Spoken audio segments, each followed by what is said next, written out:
ಕರ್ತನಲ್ಲಿ ಪ್ರೀತಿಯುಳ್ಳಂತ ಆತ್ಮೀಯ ದೈವಜನರೇ, ಕ್ರಿಸ್ತೇಸುವಿನ ನಾಮದಲ್ಲಿ ವಂದನೆಗಳು. ವಿಶ್ವವಾಣಿ ಏರ್ಪಡಿಸುವ ಒಂದು ದಿನದ ದರ್ಶನ ಕೂಟ, ದಿನಾಂಕ 10 ಮೇ 2025, ಸ್ಥಳ ಸೆಂಟ್ ಮತ್ತಾಯಿಸ್ ಆಡಿಟೋರಿಯಂ ಹಾಲ್, ಬನ್ನಿಮಂಟಪ. ಸಮಯ ಬೆಳಿಗ್ಗೆ 9 ಗಂಟೆಯಿಂದ ಸಂಜೆ 4 ಗಂಟೆವರೆಗೆ. ಸಂದೇಶಕರು ಡಾಕ್ಟರ್ ಪ್ರಭುದಾಸ್ ಹಾಗೂ ರೆವರೆಂಡ್ ಡಾಕ್ಟರ್ ಗಾಬ್ರಿಯಲ್ ಘಂಟಾ ಮತ್ತು ರೆವರೆಂಡ್ ಬದ್ರಿನಾಥ್. ಮಿಷನ್ ಕ್ಷೇತ್ರದಿಂದ ವರದಿಗಳು ರೆವರೆಂಡ್ ಡಾಕ್ಟರ್ ಮೋಹನ್ ರಾಜ್. ವಿಶ್ವವಾಣಿ ವೃಂದದವರಿಂದ ಸ್ತುತಿ ಮತ್ತು ಆರಾಧನೆ. ನೋಂದಣಿ ಶುಲ್ಕ ಒಬ್ಬರಿಗೆ ₹300 ಮಾತ್ರ. ಬನ್ನಿರಿ, ಭಾಗವಹಿಸಿರಿ, ಆಶೀರ್ವಾದ ಹೊಂದಿಕೊಳ್ಳ್ರಿ. ಹೆಚ್ಚಿನ ಮಾಹಿತಿಗಾಗಿ ರೆವರೆಂಡ್ ಜೋಸೆಫ್ ರವಿಕುಮಾರ್ ಮತ್ತು ಸಹೋದರ ಜೋಯಲ್ ಕೆನಡಿ ಬೇಗನೆ ಬಂದು ರಿಜಿಸ್ಟ್ರೇಷನ್ ಮಾಡ್ಕೋಬೇಕಾಗಿ ಪ್ರೀತಿನಿಂದ ವಿನಂತಿಸಿಕೊಳ್ಳುತ್ತೇನೆ. ತಡ ಮಾಡಬೇಡ್ರಿ. ಈ ಕೂಟಕ್ಕಾಗಿ ಪ್ರಾರ್ಥಿಸಿರಿ ಮತ್ತು ಭಾಗವಹಿಸಿರಿ. ಧನ್ಯವಾದಗಳು.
ಪರಲೋಕದ ನಮ್ಮ ತಂದೆಯಾದ ದೇವರೇ,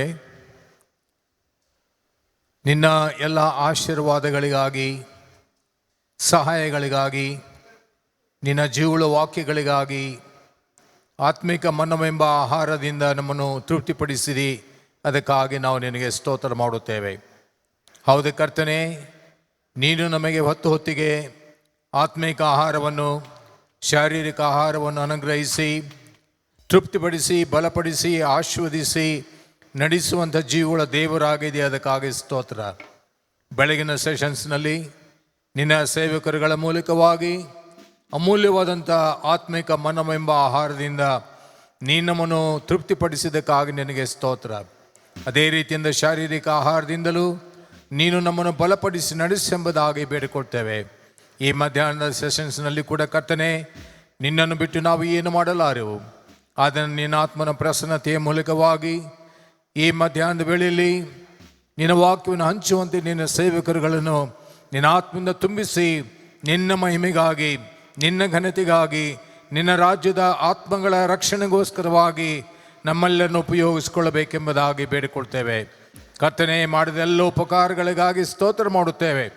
ಹೀಗೆ ಕರ್ತನೆ, ಈ ಬೆಳಗಿನಲ್ಲಿ ನಮ್ಮಷ್ಟು ಇದ್ದು ನಮ್ಮನ್ನು ಆಶೀರ್ವದಿಸಿದ ಹಾಗೆ ಈ ಮಧ್ಯಾಹ್ನದ ವೇಳೆಯಲ್ಲಿಯೂ ಕೂಡ ನಿನ್ನ ಆತ್ಮನ ಪ್ರಸನ್ನತೆಯ ಮೂಲಕವಾಗಿ ಹಾಡಿ ಕೊಂಡಾಡಿ ಸ್ತುತಿಸಿ ಆರಾಧಿಸಿ ನಿನ್ನ ಜೀವಳ ವಾಕ್ಗಳನ್ನು ಕೇಳಿ ಆಶೀರ್ವಾದ ಹೊಂದಿಕೊಳ್ಳುವಂತೆ ನೀನೇ ನಮ್ಮೆಲ್ಲರೂ ಕೃಪೆ ಮಾಡಬೇಕೆಂಬುದಾಗಿ ಬೇಡಿಕೊಳ್ತೇವೆ.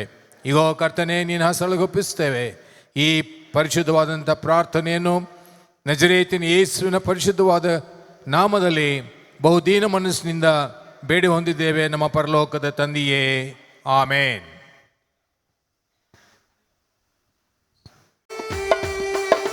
ಬನ್ನಿ ಪ್ರಿಯರ, ಹಾಡೋಣ, ಒಟ್ಟಾಗಿ ಸೇರಿ ಹಾಡೋಣ.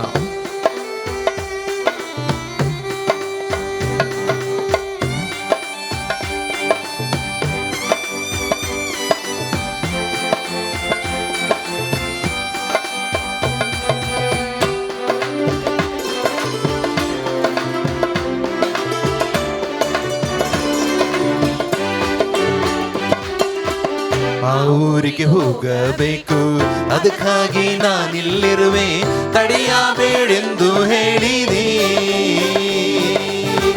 ಅಲ್ಲಿಯೂ ಬೇಡಿಕೆ ಇದೆ, ಹಂಚಿಕೆಗೆ ಸಮಯವಿದೆ, ನಿಲ್ಲಬೇಡೆಂದು ಹೇಳಿದೆ.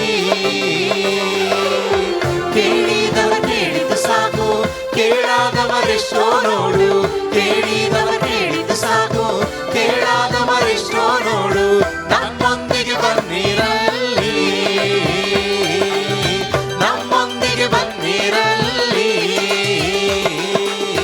ಆ ಊರಿಗೆ ಹೋಗಬೇಕು, ಅದಕ್ಕಾಗಿ ನಾನಿಲ್ಲಿರುವೆ, ತಡೆಯಬೇಡೆಂದು ಹೇಳಿದೆ.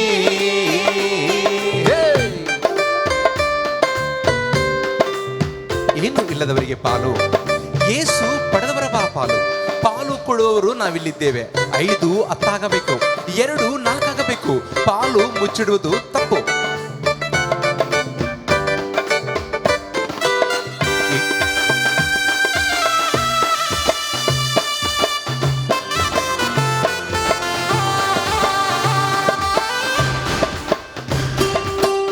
ಏನು ಇಲ್ಲದವರಿಗೆ ಪಾಲು, ಯೇಸು ಪಡೆದವರ ಪಾಲು. ಪಾಲು ಕೊಡುವವರು ನಾವಿಲ್ಲಿ.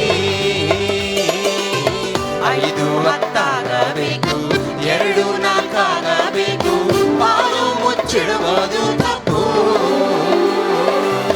ಕೇಳಿದವ ಕೇಳಿದ ಸಾಕು, ಕೇಳಾದವರೆಷ್ಟೋ ನೋಡು.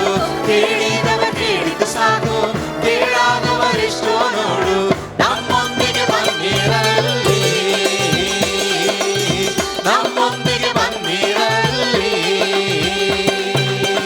ಆ ಊರಿಗೆ ಹೋಗಬೇಕು, ಅದಕ್ಕಾಗಿ ನಾನಿಲ್ಲಿರುವೆ, ತಡೆಯಬೇಡೆಂದು ಹೇಳಿದೆ.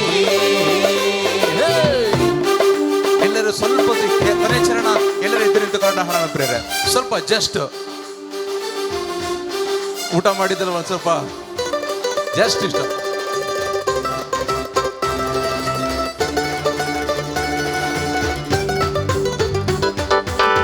ಕರೆದಾತನ ಸ್ವರ ಕೇಳಿದರೆ ಆ ಊರು ಆ ಊರೆಂದು ಕರೆದುಕೊಂಡೇ ಹೋಗುವ. ಪಾತ್ರೆಯು ತುಳುಕುವ ಹಾಗೆ ಮೇಲಾದ ಆಶೀರ್ವಾದ ಸುರಿಸುತ್ತಲೇ ಇರುವ. ಕೇಳಿದವ ಕೇಳಿದ ಸಾಕು, ಕೇಳಾದವರೆಷ್ಟೋ ನೋಡು. ಕೇಳಿದವ ಕೇಳಿದ ಸಾಕು, ಕೇಳಾದವರೆಷ್ಟೋ ನೋಡು. ನಮ್ಮೊಂದಿಗೆ ಬನ್ನಿರಲ್ಲಿ, ನಮ್ಮೊಂದಿಗೆ ಬನ್ನಿರಲ್ಲಿ. ಆ ಊರಿಗೆ ಹೋಗಬೇಕು, ಅದಕ್ಕಾಗಿ ನಾನಿಲ್ಲಿರುವೆ, ತಡೆಯಬೇಡೆಂದು ಹೇಳಿದೆ.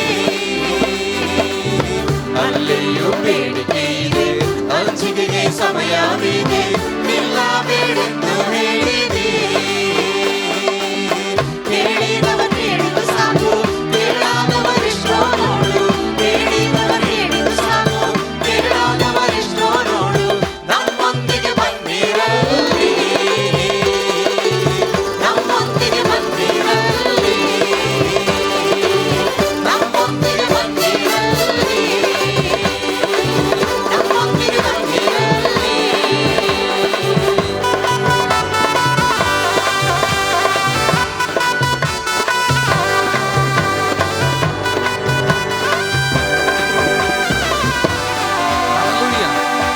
ಹಲ್ಲೆಲೂಯಾ. ನಿಂತುಕೊಂಡ ಹಾಗೆ ಕರೆದಾತನ ಸ್ವರ ಕೇಳಿದರೆ ಆ ಊರು ಆ ಊರೆಂದು.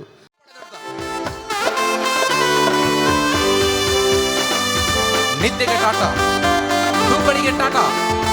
ಕ್ರಿಸ್ತನ ವಾಕ್ಯಕ್ಕೆ ಕಿವಿಗೊಡೋಣ ಪ್ರೇರೆ. ಕರೆದಾತನ ಸ್ವರ ಕೇಳಿದರೆ ಆ ಊರು ಆ ಊರೆಂದು ಕರೆದುಕೊಂಡೇ ಹೋಗುವ.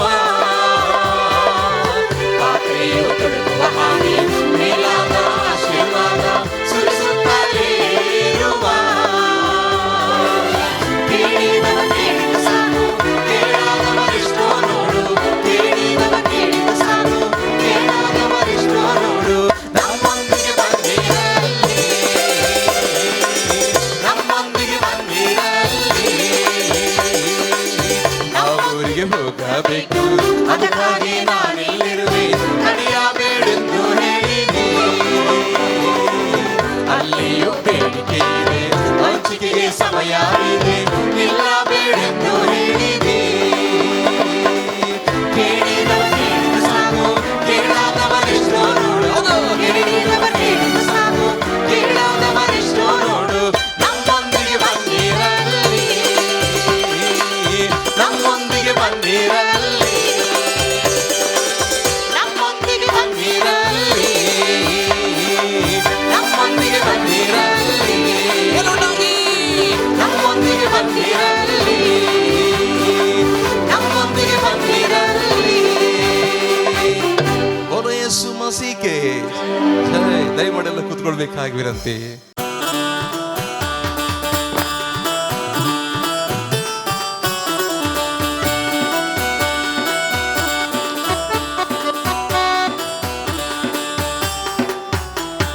ಪಾಪವನಿಗಿಸಲು ಶಾಪವನಿಗಿಸಲು ಈ ಲೋಕ ಬಂದಾನಯ್ಯ. ಮನುಷ್ಯರನ್ನು ಬೀಳಿಸಲು ಪರಲೋಕ ಶಿಲುಬೆಯ ಹೊತ್ತಾನಯ್ಯ. ಪಾಪವನಿಗಿಸಲು ಶಾಪವನಿಗಿಸಲು ಈ ಲೋಕ ಬಂದಾನಯ್ಯ. ಮನುಷ್ಯರನ್ನು ಬೀಳಿಸಲು ಪರಲೋಕ ತೆರೆಯ ಶಿಲುಬೆಯ ಹೊತ್ತಾನಯ್ಯ. ಕಣ್ಣೀರನ್ನು ಒರೆಸಿದಾನಯ್ಯ, ಸಂತೋಷವ ತಂದಾನಯ್ಯ.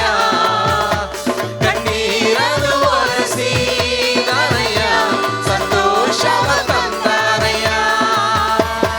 ನನ್ನಯ ಯೇಸುವು, ನನ್ನಯ ಯೇಸುವು, ನನ್ನಯ ಯೇಸುವು, ನನ್ನಯ ಯೇಸುವು, ನನ್ನಯ ಯೇಸುವು, ನನ್ನಯ ಯೇಸುವು, ನನ್ನಯ ಯೇಸುವು, ನನ್ನಯ ಯೇಸುವು. ಬಂಗಾರವ ಕೇಳಲಿಲ್ಲ, ವೈಡೂರನ್ನ ಕೇಳಲೇ ಇಲ್ಲ. ನಮ್ಮ ಪಾಪಿಗಳಾದ ಮುರುಗನೆ ಕೇಳಿದ್ದಾನೆ. ಆಸ್ತಿಯನ್ನು ಕೇಳಲಿಲ್ಲ, ಪದವಿಯನ್ನು ಕೇಳಲಿಲ್ಲ, ಹೃದಯಗಳನ್ನ ಕೇಳಿದ್ದಾನೆ.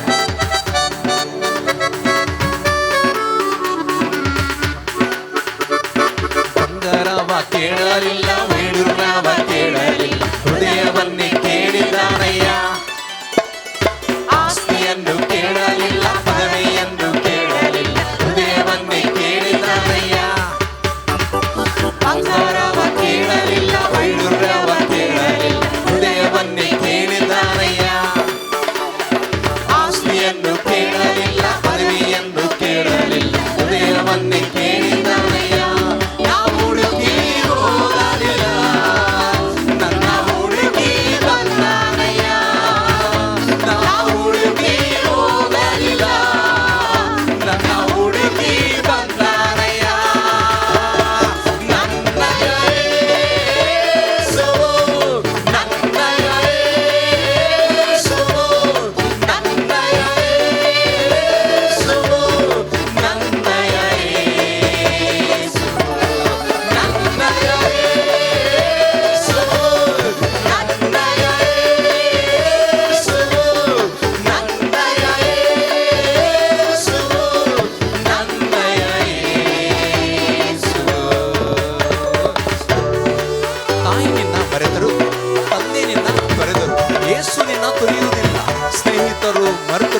ಸಂಬಂಧಗಳು ಮುರಿದು ಹೋದರು.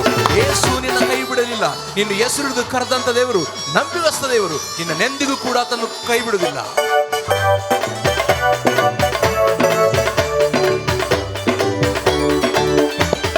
ತಾಯಿ ನಿನ್ನ ಮರೆತರು, ತಂದೆ ನಿನ್ನ ತೊರೆದರು, ಯೇಸು ನಿನ್ನ ತೊರೆಯೋದಿಲ್ಲ.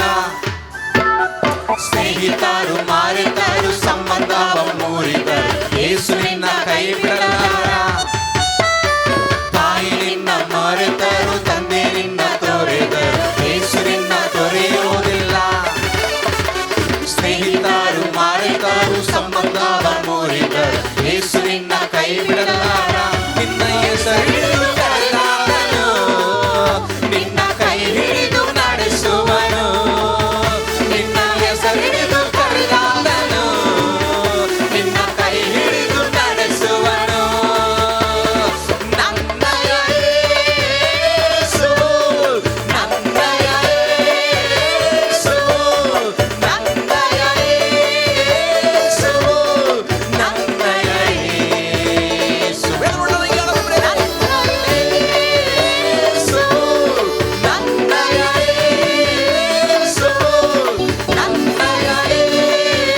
ಯೇಸು, ನನ್ನಯ ಯೇಸು.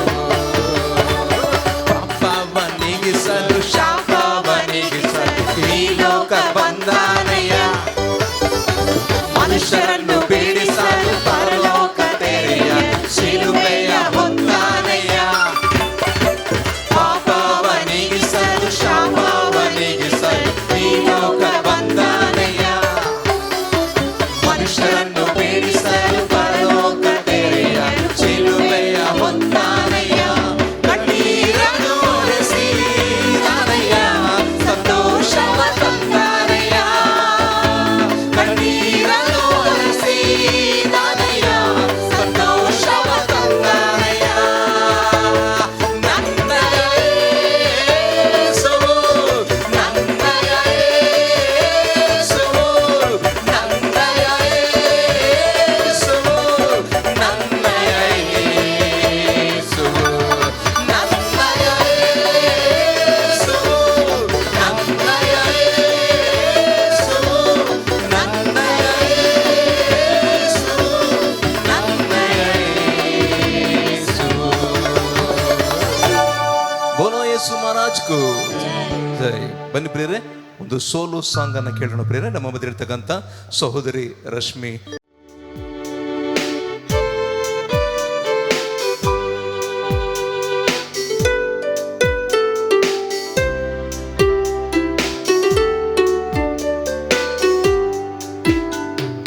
ಯೇಸು ಒಬ್ಬನೇ ಎನ್ ಹೃದಯವು ಹುಡುಕುವ ಪ್ರೇಮಿ.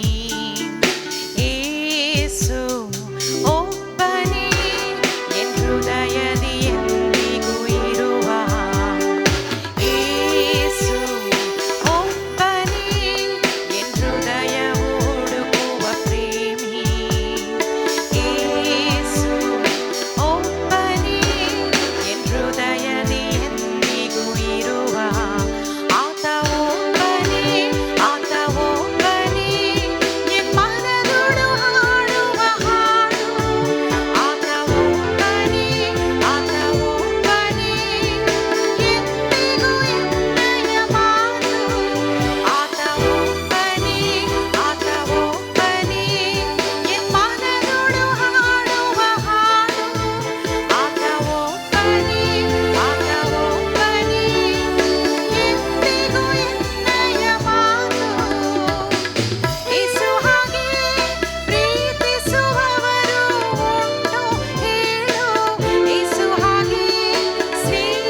ಸರ್ವಕ್ಕೂ ಸರ್ವಾಧಿಕಾರಿ ಏಸು ಒಬ್ಬನೇ ಪಾಪ ಮನ್ನಿಪ ಪರಿಹಾರಿ ಏಸು ಒಬ್ಬನೇ ಸರ್ವಕ್ಕೂ ಸರ್ವಾಧಿಕಾರಿ ಏಸು ಒಬ್ಬನೇ ಪಾಪ ಮನ್ನಿಪ ಪರಿಹಾರಿ ಆತನ್ನಾಮದಿ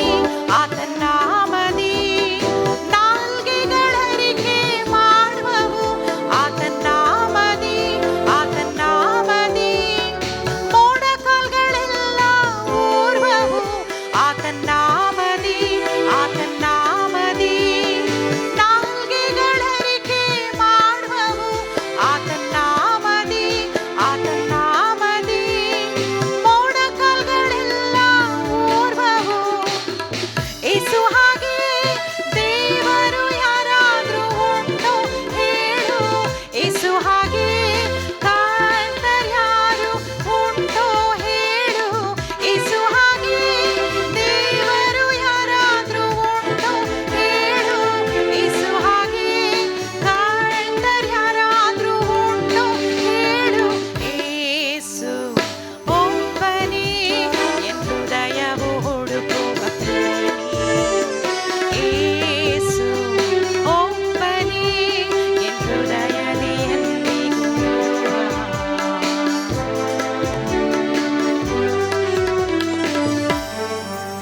ಕೋಆರ್ಡಿನೇಟರ್ ಸೌತ್ ಇಂಡಿಯಾ ಉತ್ತಮವಾದಂಥ ಸಂದೇಶಕರು. ನಾವು ಅವರನ್ನು ಕೇಳಿಕೊಂಡಾಗ ಸಂತೋಷವಾಗಿ ಅವರು ಮೈಸೂರು ಬರಲಿಕ್ಕೆ ಒಪ್ಪಿಕೊಂಡು 5 ದಿನ ನಮ್ಮ ಮುಂದೆ ಇದ್ದಾರೆ. ಅವರು ಸಂದೇಶ ಕೊಡೋಕ್ಕಿಂತ ಮುಂಚಿತವಾಗಿ ಪ್ರಾರ್ಥನೆ ಮಾಡೋಣ ಪ್ರೇರೆ. ನಮ್ಮ ಮಧ್ಯದಲ್ಲಿರ್ತಕ್ಕಂಥ ಬ್ರದರ್ ಜಾನ್ ಸಿರಿ ಅಯ್ಯನವರು ಮುಂದುಗಡೆ ಬರಬೇಕಾಗಿ ವಿನಂತಿಸಿದೆ. ಬೆಸ್ಸೆಬ ಹೌಸ್ ಆಫ್ ಪ್ರೇ ವರ್ಷಿಪ್ ಸಭೆಯ ಸಹೋದರರು ಹಿಲ್ವಾಲ ದಯಮಾಡಿ ಮುಂದುಗಡೆ ಬಂದು ಪ್ರಾರ್ಥನೆ ಮಾಡಬೇಕಾಗಿ, ವಾಕ್ಯಕ್ಕಾಗಿ ಪ್ರಾರ್ಥಿಸಬೇಕಾಗಿ ವಿನಂತಿಸ್ಕೊಳ್ತೇನೆ.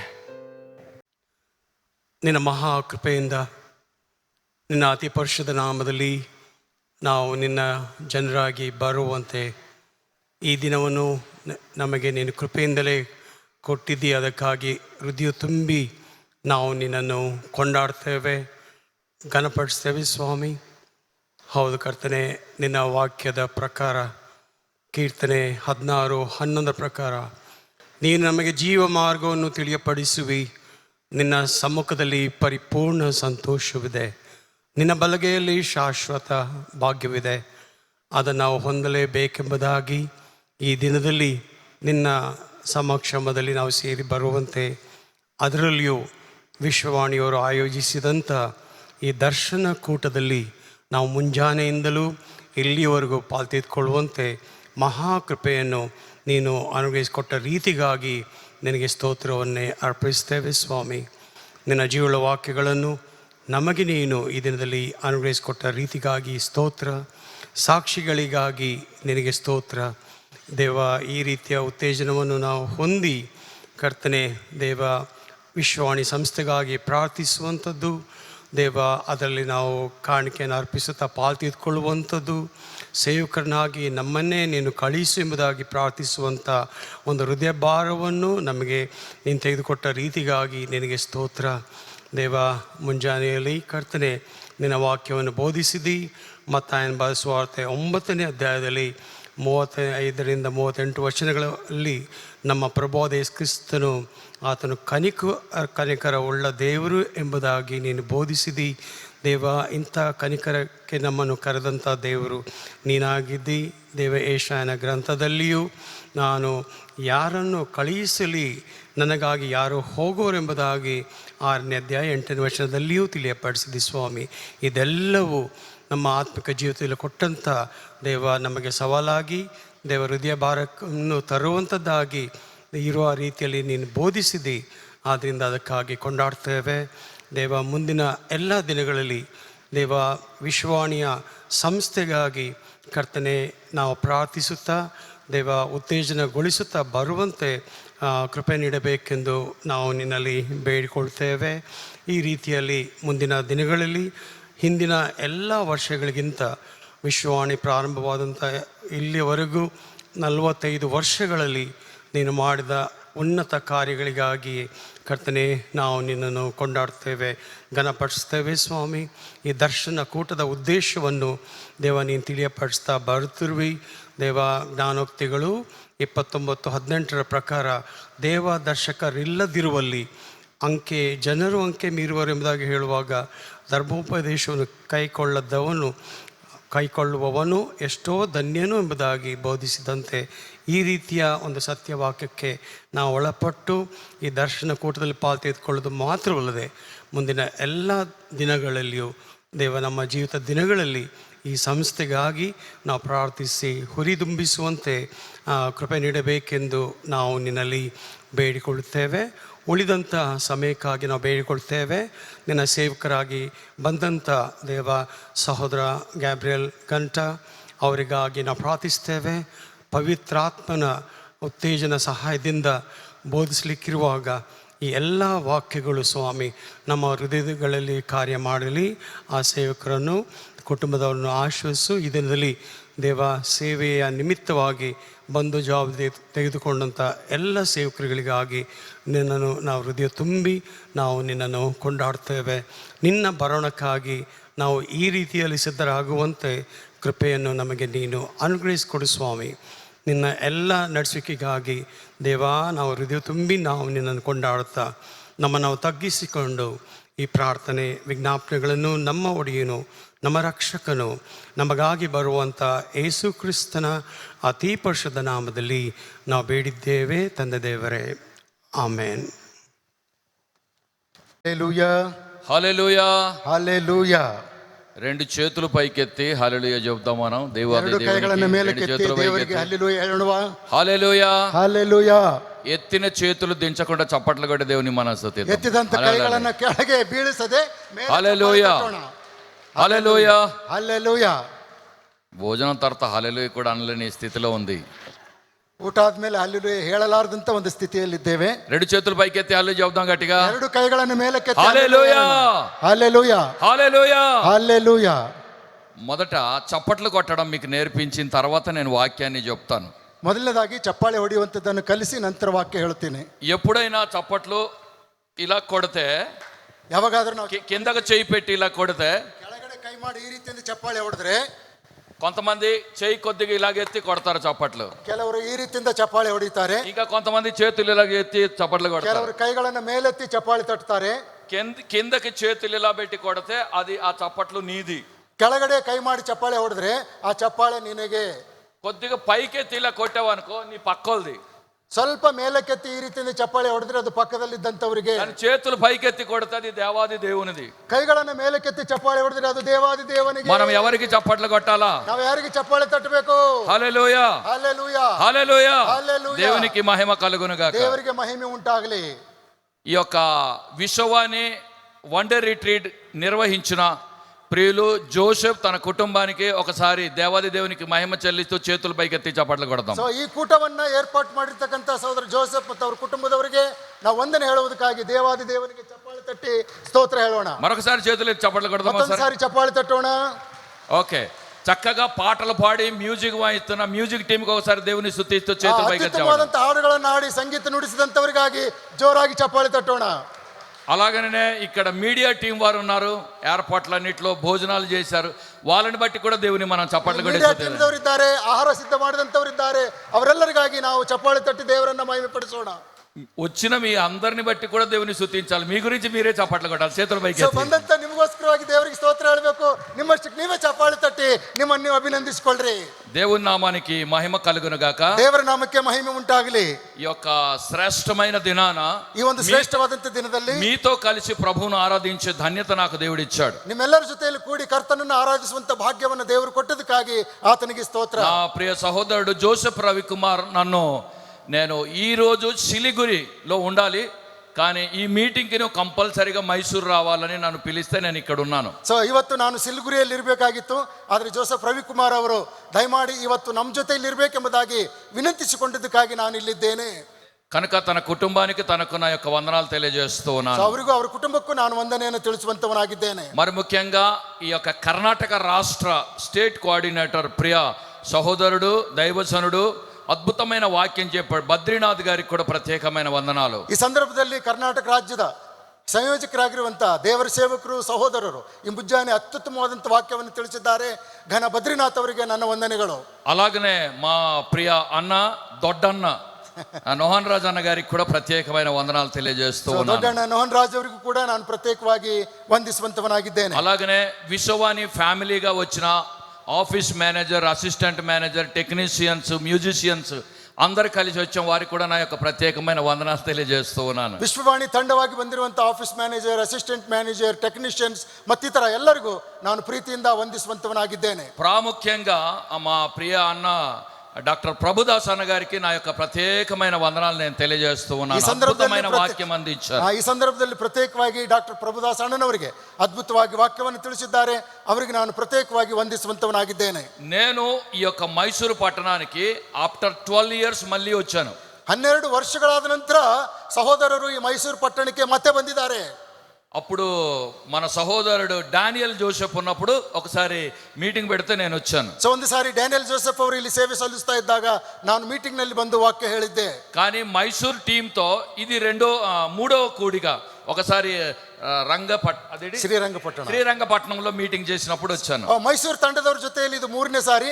ಈ ಹಿಂದೆ ನಾನು ಶ್ರೀರಂಗಪಟ್ಟಣದಲ್ಲಿ ಕೂಡ ಬಂದು ವಾಕ್ಯ ಹೇಳಿದ್ದೆ. ಇದು 3ನೇ ಸಾರಿ ಮೈಸೂರಲ್ಲಿ ಬಂದಿದ್ದೇನೆ. కనుక మిమ్మల్ని అందరినీ చూడడం, మీ అభిమానం, ప్రేమను పొందుకోవడానికి నాలాంటి దౌర్భాగ్యునికి దేవుడిచ్చిన భాగ్యాన్ని బట్టి దేవుని స్తుతిస్తూ ಸೊ ఉన్నాను. ನಿಮ್ಮೆಲ್ಲರ ಪ್ರೀತಿ ಅಭಿಮಾನ ಒಂದು ವಿಶೇಷವಾದಂಥ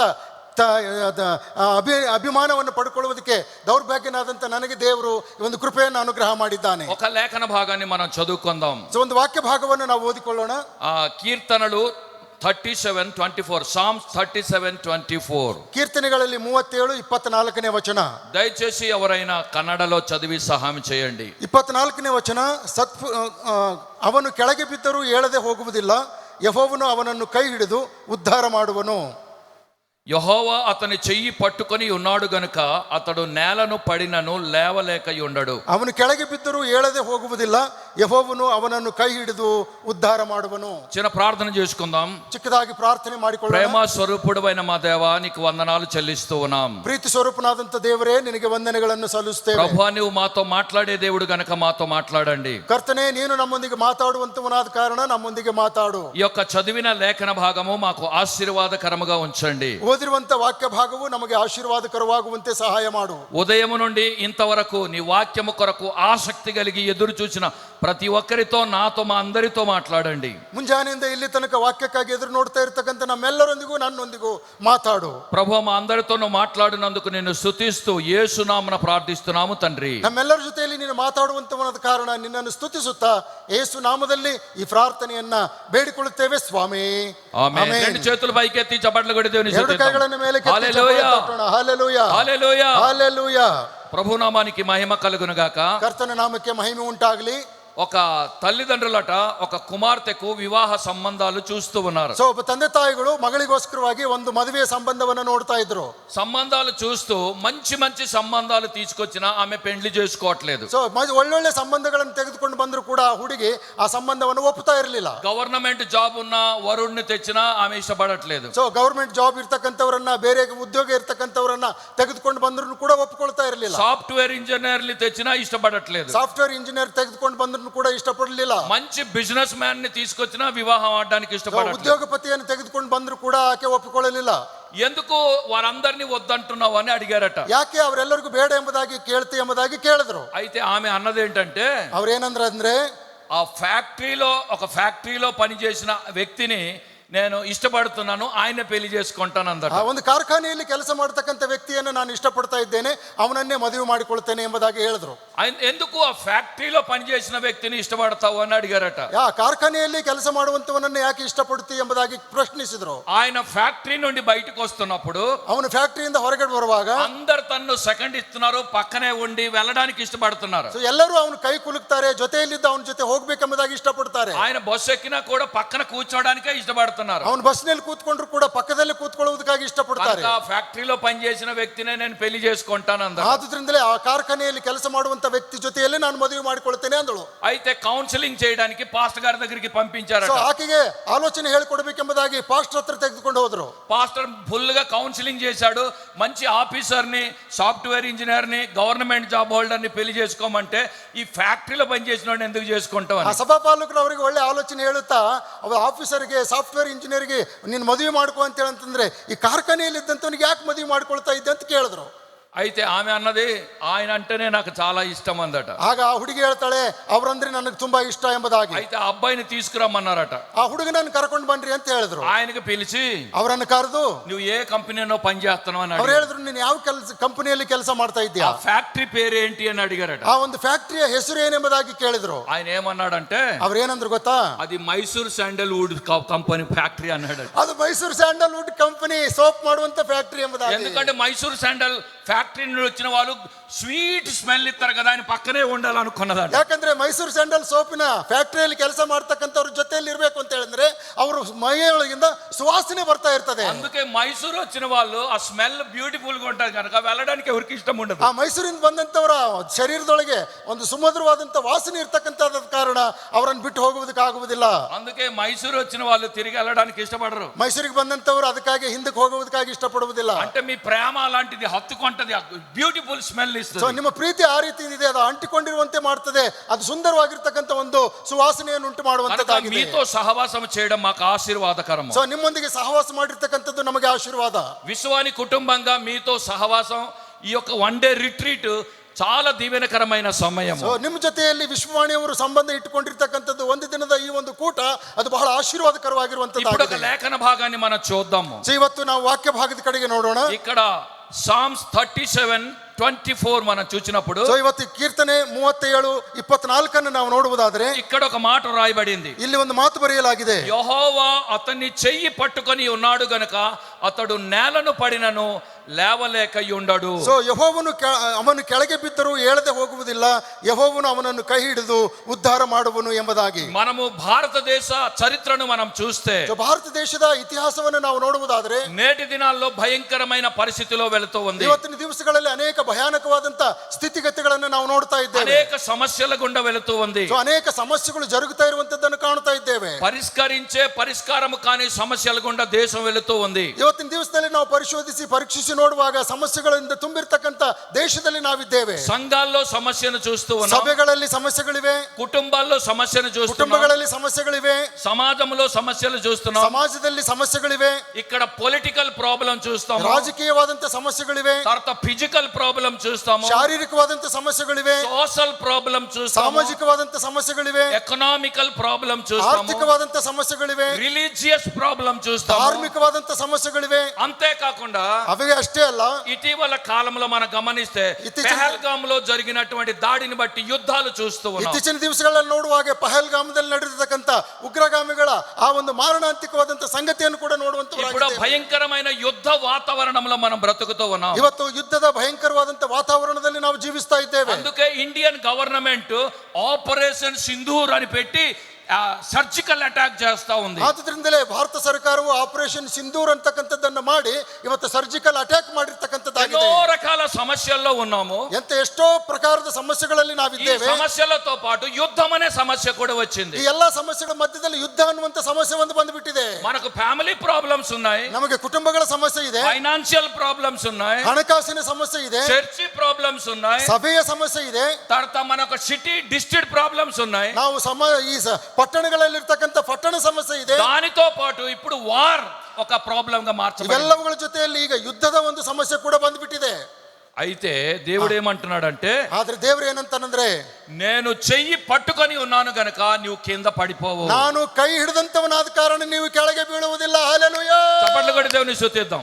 నేను చెయ్యి పట్టుకొని ఉన్నాను గనక నువ్వు కింద పడవు. ನಾನು ನಿಮ್ಮ ಕೈ ಹಿಡಿದಿದ್ದೇನೆ, ಆದುದರಿಂದ ನೀವು ಕೆಳಗೆ ಬೀಳುವುದಿಲ್ಲ.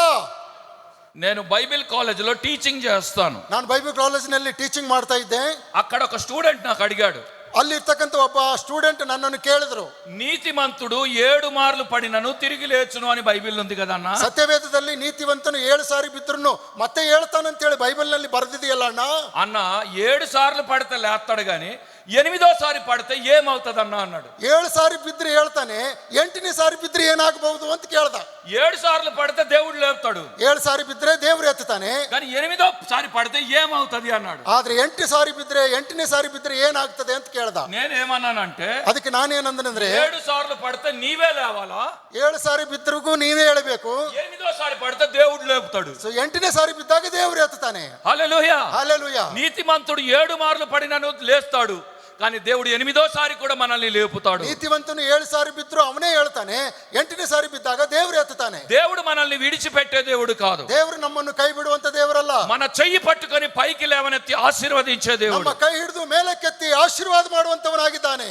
1999 ಫೆಬ್ರವರಿ 3 1999 ಫೆಬ್ರವರಿ 3ನೇ ತಾರೀಕು. ఆ రోజు నా లైఫ్ లో ఒక టర్నింగ్ డే. ಅವತ್ತಿನ ದಿವಸ ಸಹೋದರರ ಜೀವಿತದಲ್ಲಿ ಒಂದು ತಿರುಗು ಆದಂತ ದಿನ ಅದು. నేను బైబిల్ కాలేజ్ స్టడీస్ అంతా ముగించాను. ಬೈಬಲ್ ಕಾಲೇಜಿನಲ್ಲಿ ಇರ್ತಕ್ಕಂಥ ಅಭ್ಯಾಸಗಳನ್ನೆಲ್ಲ ಮುಗಿಸಿದೆ. విశ్వవాణి మిషనరీగా జాయిన్ అయ్యాను. ವಿಶ್ವವಾಣಿ ಮಿಷನರಿ ಆಗಿ ನಾನು ಸೇರ್ಪಡೆಯಾದೆ. అంతవరకు ఒక పెండ్లి చేసుకోవాలా, నాకు ఒక భార్య కావాలని ప్రార్థన చేస్తున్నాను. ಅಲ್ಲಿ ಆ ಸಮಯದವರೆಗೂ ನಾನೊಂದು ಮದುವೆ ಮಾಡ್ಕೋಬೇಕು, ಹೆಂಡತಿಯನ್ನು ಮಾಡ್ಕೊಳ್ಬೇಕು ಎಂಬುದಾಗಿ ಪ್ರಾರ್ಥನೆ ಮಾಡ್ತಾ ಇದ್ದೆ. అంతవరకు ఒక ఆడపిల్లని టచ్ చేయలేదు, ముఖాముఖిగా ముఖం చూడలేదు. ಅಲ್ಲಿ ತನಕ ನಾನು ಹುಡುಗಿಗೆ ಮುಟ್ಟಲು ಇಲ್ಲ, ಆಕೆ ಮುಖವನ್ನು ಕೂಡ ನೋಡಿರ್ಲಿಲ್ಲ. ఎవరికైనా ప్రార్థన చేయాలంటే బైబిల్ తల మీద ఇలా పెట్టుకొని ప్రార్థన చేసేవాడు. ಯಾರಿಗಾದ್ರೂ ಪ್ರಾರ್ಥನೆ ಮಾಡ್ಬೇಕು ಅಂತ ಹೇಳಿದ್ರೆ ಬೈಬಲ್ ಈ ರೀತಿಯಿಂದ ತಲೆ ಮೇಲೆ ಇಟ್ಟು ಪ್ರಾರ್ಥನೆ ಮಾಡ್ತಾ ಇದ್ದೆ. అది ఫిబ్రవరి 3 తారీఖు వచ్చింది. ಸೊ ಫೆಬ್ರವರಿ 3ನೇ ತಾರೀಕು ಬಂತು. నాకు వివాహం అనే డ్రెస్ వేశారు, అక్కడ కూర్చొని ఉన్నాను. ಮದುವೆ ಬಟ್ಟೆ ಹಾಕಿದ್ರು, ನಾನು ಅಲ್ಲಿ ಕುಳಿತುಕೊಂಡಿದ್ದೆ. నా పక్కన ఒక అమ్మాయి కూర్చుంది, ನನ್ನ పಕ್ಕದಲ್ಲಿ ಒಬ್ಬರು ಹುಡುಗಿ ಕೂತ್ಕೊಂಡಿದ್ದಳು. వాళ్ళ నాన్నగారు వచ్చారు, ಅವರ ತಂದೆ ಬಂದ್ರು, ప్రమాణాలు చేయించారు. ಸೊ ಪ್ರಮಾಣ ಮಾಡಿಸಿದ್ರು. అయిన తర్వాత వాళ్ళ నాన్న ఏం చేశాడు, ఆ అమ్మాయి చేయి తీసుకొచ్చి నా చేయి దగ్గర ఇలా ಸೊ ಆ ತಂದೆ ಏನ್ ಮಾಡ್ಬಿಟ್ರು, ಆ ಹುಡುಗಿ ಕೈ ತಗೊಂಡ್ಕೊಂಡು ನನ್ನ ಕೈಯಲ್ಲಿ ಹಿಂಗಿಟ್ರು. ఇంతవరకు నేను ఏ అమ్మాయి చెయ్యి పట్టుకోలేదు. ಅಲ್ಲಿ ತನಕ ಯಾವ ಹುಡುಗಿಯ ಕೈ ಹಿಡಿದಿರ್ಲಿಲ್ಲ. ఆ చెయ్యి పట్టిన తర్వాత నా చెయ్యి ఇలాగ వణికిపోతుంది. ಆ ಕೈ ಹಿಡಿದ ಮೇಲೆ ನನ್ನ ಕೈ ಈ ರೀತಿ ನಡಕ್ತಾ ಇತ್ತು. వణుకుతున్నప్పుడు పాస్టర్ గారు అన్నారు, గట్టి పట్టుకో అన్నాడు. ಸೊ ಈ ರೀತಿಯಿಂದ ನಡುವಾಗ ಪಾಸ್ಟರ್ ಹೇಳಿದ್ರೆ ಗಟ್ಟಿ ಹಿಡ್ಕೋ ಅಂತ ಹೇಳಂದ್ರು. అలా నానేమన్నాడు అంటే, ಅವ್ರ ತಂದೆ ಏನಂದ್ರೆ, చిన్నప్పుడంతా మేము పట్టుకున్నాము, ಚಿಕ್ಕತನದಿಂದಲೂ ನಾನು ಹಿಡ್ಕೊಂಡು ಬಂದಿದ್ದೇನೆ. ప్రభు నమ్మిన తర్వాత ప్రభు ఆమె చెయ్యి పట్టుకున్నాడు. ಯೇಸು ಸ್ವಾಮಿಯನ್ನು ನಂಬಿದ ಮೇಲೆ ಯೇಸು ಸ್ವಾಮಿ ಆಕೆ ಕೈ ಹಿಡಿದಿದ್ದಾನೆ. ఇప్పుడు పెళ్లిడు వచ్చింది, ಇವತ್ತು ಮದುವೆ ದಿವಸ ಬಂದಿದೆ. ఇక్కడ నుంచి నువ్వు చెయ్యి పట్టుకొని ಇವತ್ತಿನಿಂದ ನೀನು ಈಕೆಯ ಕೈ ಹಿಡ್ಕೊಂಡು మరణం వరకు విడిచిపెట్టొద్దు అన్నాడు. ಮರಣವು ಸಂಭವಿಸುವಂತ ಸಮಯದವರೆಗೂ ಬಿಡಬಾರ್ದು. ఆ రోజు నుండి నా భార్య చెయ్యి పట్టాను, ఇప్పుడు 3 పిల్లలు పుట్టేశారు. ಅವತ್ತು ನನ್ನ ಹೆಂಡತಿಯ ಕೈ ಹಿಡಿದೆ, ಇವತ್ತು ದೇವರು ನನಗೆ 3 ಮಕ್ಕಳು ಕೊಟ್ಟಿದ್ದಾನೆ. చెయ్యి గట్టిగా పట్టుకుంటే ఆశీర్వాదాలు కలుగుతాయి. ಕೈ ಗಟ್ಟಿಯಾಗಿ ಹಿಡ್ಕೊಳ್ಳುವುದಾದ್ರೆ ಆಶೀರ್ವಾದ ಉಂಟಾಗ್ತದೆ. నిన్నటి దినాన మా నోహన్ రాజ్ అన్న నిన్న దివಸ 37 మ్యారేజ్ యానివర్సరీ చేశాడు. ನಿನ್ನೆ ದಿವಸ ಮೋಹನ್ ರಾಜ್ ಅಣ್ಣನಿಗೆ 37ನೇ ಮದುವೆ ವಾರ್ಷಿಕೋತ್ಸವ ಆಯಿತು. తర్వాత నెక్స్ట్ వీక్ ಮುಂದಿನ ವಾರ Janshree uncle and aunty 44 wedding anniversary చేయబోతున్నారు. ಸೊ ಮುಂದಿನ ವಾರ ಜಾನ್ಶ್ರೀ ಮತ್ತು ಅವರ ಕುಟುಂಬದವರು 44ನೇ ಮದುವೆಯ ವಾರ್ಷಿಕೋತ್ಸವದ ದಿನವನ್ನು ಕಾಣ್ತಾ ಇದ್ದಾರೆ. వాళ్ళు చెయ్యి పట్టుకుంది మొదలు ఇంతవరకు విడిచిపెట్టలేదు. ಅವ್ರ ಕೈ ಹಿಡ್ಕೊಂಡಂತ ದಿನದಿಂದ ಹಿಡಿದು ಇಲ್ಲಿ ತನಕ ಬಿಡ್ಲೇ ಇಲ್ಲ. హల్లెలూయా చెప్పండి ఒకసారి. హల్లెలూయా. హల్లెలూయా. హల్లెలూయా. కానీ నేటి దినాల్లో చాలా మంది ಇವತ್ತಿನ ದಿವಸಗಳಲ್ಲಿ ಅದೆಷ್ಟೋ ಜನರು పరిశుద్ధ దేవుని ఎదుట, ಪರಿಶುದ್ಧ ದೇವರ ಮುಂದೆ, దేవుని సేవకుల ఎదుట, ದೇವರ ಸೇವಕರ ಮುಂದೆ, సంఘము ఎదుట, ಸಭೆಯ ಮುಂದೆ, అందరి ముందర ಎಲ್ಲರ ಮುಂದೆ చెయ్యి పడుతున్నారు గాని ಕೈ ಹಿಡ್ಕೊಳ್ತಾರ. ಆದ್ರೆ భార్య భర్తల మధ్య సంబంధం లేదు. ಆದ್ರೆ ಗಂಡ ಹೆಂಡತಿಯರ ಮಧ್ಯದಲ್ಲಿ ಸಂಬಂಧ ಇರಂಗಿಲ್ಲ. ఒక 2-3 ఇయర్స్ అవ్వగానే గొడవలు పెట్టుకుంటున్నారు. 2-3 ವರ್ಷಗಳಾದ ನಂತರ ಜಗಳ ಮಾಡ್ಕೊಳ್ತಾರೆ. మనం ఒకసారి చెయ్యి పట్టుకుంటే ಒಂದು ಸಾರಿ ನಾವು ಕೈ ಹಿಡ್ಕೊಂಡ್ರೆ దేవుడు మనలను ఎడబాపు వరకు పట్టుకునే ఉండాలి. ದೇವರು ನಮ್ಮನ್ನು ಅಗಲಿಸುವಂತ ಸಮಯದವರೆಗೆ ಹಿಡ್ಕೊಂಡೇ ಇರಬೇಕು. దేవాది దేవుడు మన చెయ్యి అలాగనే పట్టుకొని ఉన్నాడు. ದೇವಾದಿ ದೇವನು ಅದೇ ರೀತಿಯಿಂದ ನಮ್ಮ ಕೈ ಹಿಡಿದಿದ್ದಾನೆ. కనుక దేవుడు మనల్ని పట్టుకున్నప్పుడు మనము కింద పడిపోము గాని పైకి లేవనెత్తబడుతూ ఉంటాము. ದೇವರು ನಮ್ಮ ಕೈ ಹಿಡಿಯುವುದಾದ್ರೆ ನಾವು ಕೆಳಗೆ ಬೀಳದಾಗೆ ಆತನು ಯಾವಾಗಲೂ ಮೇಲಕ್ಕೆ ಎತ್ತುತ್ತಾನೆ. హల్లెలూయా. ಹಲ್ಲೆಲೂಯಾ. మీరు రెస్పాండ్ అవ్వట్లే. హల్లెలూయా చెప్పండి ఒకసారి. ಹಲ್ಲೆಲೂಯಾ ಹೇಳ್ರಿ ದಯಮಾಡಿ, ಪ್ರತಿಕ್ರಿಯೆ ತೋರಿಸ್ರಿ. హల్లెలూయా. ಹಲ್ಲೆಲೂಯಾ. హల్లెలూయా. ಹಲ್ಲೆಲೂಯಾ. హల్లెలూయా. ಹಲ್ಲೆಲೂಯಾ. నేను 6th క్లాస్ చదువుతూ ఉన్నాను. ನಾನು 6ನೇ ಕ್ಲಾಸ್ ಓದುತ್ತಾ ಇದ್ದೆ. మా ఊరికి ನಮ್ಮ ಊರಿಗೆ ఎన్టీ రామారావు, మీరు పేరు విని ఉంటారు, Andhra Pradesh old ex chief minister వచ్చాడు. ಆಂಧ್ರ ಪ್ರದೇಶದ ಈ ಒಂದು ಮಾಜಿ ಮುಖ್ಯಮಂತ್ರಿಗಳಾದಂತ NT ರಾಮರಾವ್ ಅವರು ಬಂದಿದ್ರು. ఆయన ఆ సినిమా ఫీల్డ్ను విడిచిపెట్టి ఎలక్షన్లోకి వచ్చి పొలిటికల్లోకి వచ్చాడు. ಅವರು ಸಿನಿಮಾ ರಂಗವನ್ನು ಬಿಟ್ಟು ರಾಜಕೀಯದಲ್ಲಿ ಬಂದ್ಬಿಟ್ರು. ಅವರೀಗ ఆయన క్యాన్వాస్ చేయడానికి మా ప్రాంతానికి వచ్చాడు. ಅಲ್ಲಿ ಪ್ರಚಾರ ಮಾಡುವುದಕ್ಕಾಗಿ ಅವರು ಊರಿಗೆ ಬಂದಿದ್ರು. ಅವರು దాదాపుగా 300 ఎకర్ ల్యాండ్ ని చదును చేసి మోర్ దెన్ 3-4 lakhs పీపుల్ వచ్చారు. ಅಲ್ಲಿ ಇರ್ತಕ್ಕಂಥ 30 ಎಕರೆ ಜಮೀನನ್ನ ಸಮ ಮಾಡಿ ಅಲ್ಲಿ ಒಂದು 4-5 ಲಕ್ಷ ಜನರನ್ನು ಕೂಡಿಸಿದ್ರು ಅವರು. అక్కడ ఆయన వచ్చి డైలాగులు, డాన్సులు, అది చూస్తుంటే సినిమాల్లో కనబడిన వ్యక్తి మా ఊరు వచ్చాడని అందరూ సంతోషించారు. ಆ ಒಂದು ವೇದಿಕೆ ಮೇಲೆ ಅವರು ಹಾಡು ಹೇಳ್ತಕ್ಕಂಥದ್ದು, ಡ್ಯಾನ್ಸ್ ಮಾಡ್ತಕ್ಕಂಥದ್ದನ್ನು ನೋಡುವಾಗ ಅನೇಕ ಜನರು ಸಿನಿಮಾದಲ್ಲಿ ನಟನೆ ಮಾಡ್ತಕ್ಕಂಥವನು ನಮ್ಮಲ್ಲಿ ಬಂದಿದ್ದಾನೆ ಅಂತ ಹೇಳಿದ್ರು. నేను కూడా ఆయన్ని చూడాలని ఆశగా ఉన్నాను. ನನಗೂ ಕೂಡ ಅವರನ್ನು ನೋಡ್ಬೇಕಂತಕ್ಕಂಥ ಆಸೆ ಉಂಟಾಗಿತ್ತು. ఆయన వచ్చిన ప్రాంతానికి మా ఊరికి 18 కిలోమీటర్స్. ಅವ್ರು ಬಂದಂತ ಸ್ಥಳಕ್ಕೂ ನಮ್ಮ ಊರಿಗೂ 18 ಕಿಲೋಮೀಟರ್ ದೂರ. అయితే నాకు చిన్న 6th స్టాండర్డ్ లో ఉన్నాను. ఒక చిన్న చెడ్డీ, ఒక షర్టు, ఒక టవల్ వేసుకొని నేను చూడడానికి వెళ్ళాను. ಸೊ ನಾನು 6ನೇ ಕ್ಲಾಸ್ನಲ್ಲಿ ಓದುತ್ತಾ ಇದ್ದೆ. ಒಂದು ಅರ್ಧ ಚಡ್ಡಿ ಮತ್ತು ಶರ್ಟ್ ಮತ್ತು ಒಂದು ಟವಲ್ ಹಾಕೊಂಡು ಅವರನ್ನು ನೋಡುವುದಕ್ಕಾಗಿ ಹೋದೆ. 18 కిలోమీటర్ నడవలేకపోతే సైకిల్ మీద ఎక్కించుకొని నడుచుకొని చాలా కష్టంతో 18 కిలోమీటర్స్ 18 వెళ్ళాను. ಕಿಲೋಮೀಟರ್ ನಡೆಯೋದಕ್ಕಾಗದ ಕಾರಣವಾಗಿ ಸೈಕಲ್ ಹತ್ಕೊಂಡು ನಡ್ಕೊಂಡು ಹೇಗೋ ಕಷ್ಟಪಟ್ಟು ಅಲ್ಲಿಗೆ ಹೋದೆ ನಾನು. అక్కడ ఎన్టీ రామారావు ప్రోగ్రామ్ అంతా అయిపోయింది. ಅಲ್ಲಿ NT ರಾಮರಾವ್ ಅವರ ಕಾರ್ಯಕ್ರಮ ಎಲ್ಲ ಮುಕ್ತಾಯವಾಯಿತು.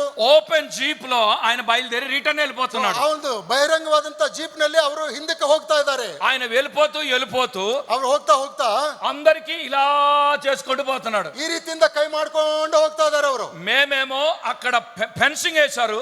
ఫెన్సింగ్ యువతలు మేము నిలబడి ఉన్నాము. ಅಲ್ಲೊಂದು ಬೇಲಿ ಹಾಕಿದ್ದಾರೆ. ಬೇಲಿ ಈಚೆ ಅವರು ನಿಂತ್ಕೊಂಡಿದ್ದಾನೆ. అక్కడ మా మామయ్య నేను పొట్టికున్నానని భుజం మీద ఎక్కించుకున్నాడు. ಅವರ ಮಾವವರು ಅವ್ರು ಕೆಳಗಿದ್ದ ಕಾರಣ ಭುಜದ ಮೇಲೆ ಎತ್ಕೊಂಡು ನಿಂತ್ಕೊಂಡ್ರು. అయితే నేను కూడా ఏం చేశానంటే ఇలా చేశాను యువతల నుంచి.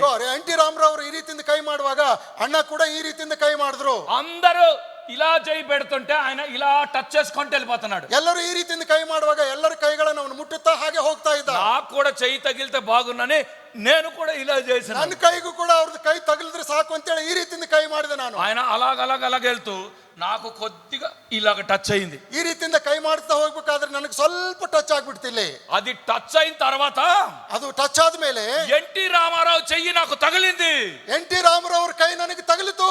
అనగానే అక్కడ ఉన్న వాళ్ళందరూ ఏమన్నారంటే, ಅಲ್ಲಿದ್ದಂತವರೆಲ್ಲ ಏನಂದ್ರು ಗೊತ್ತಾ?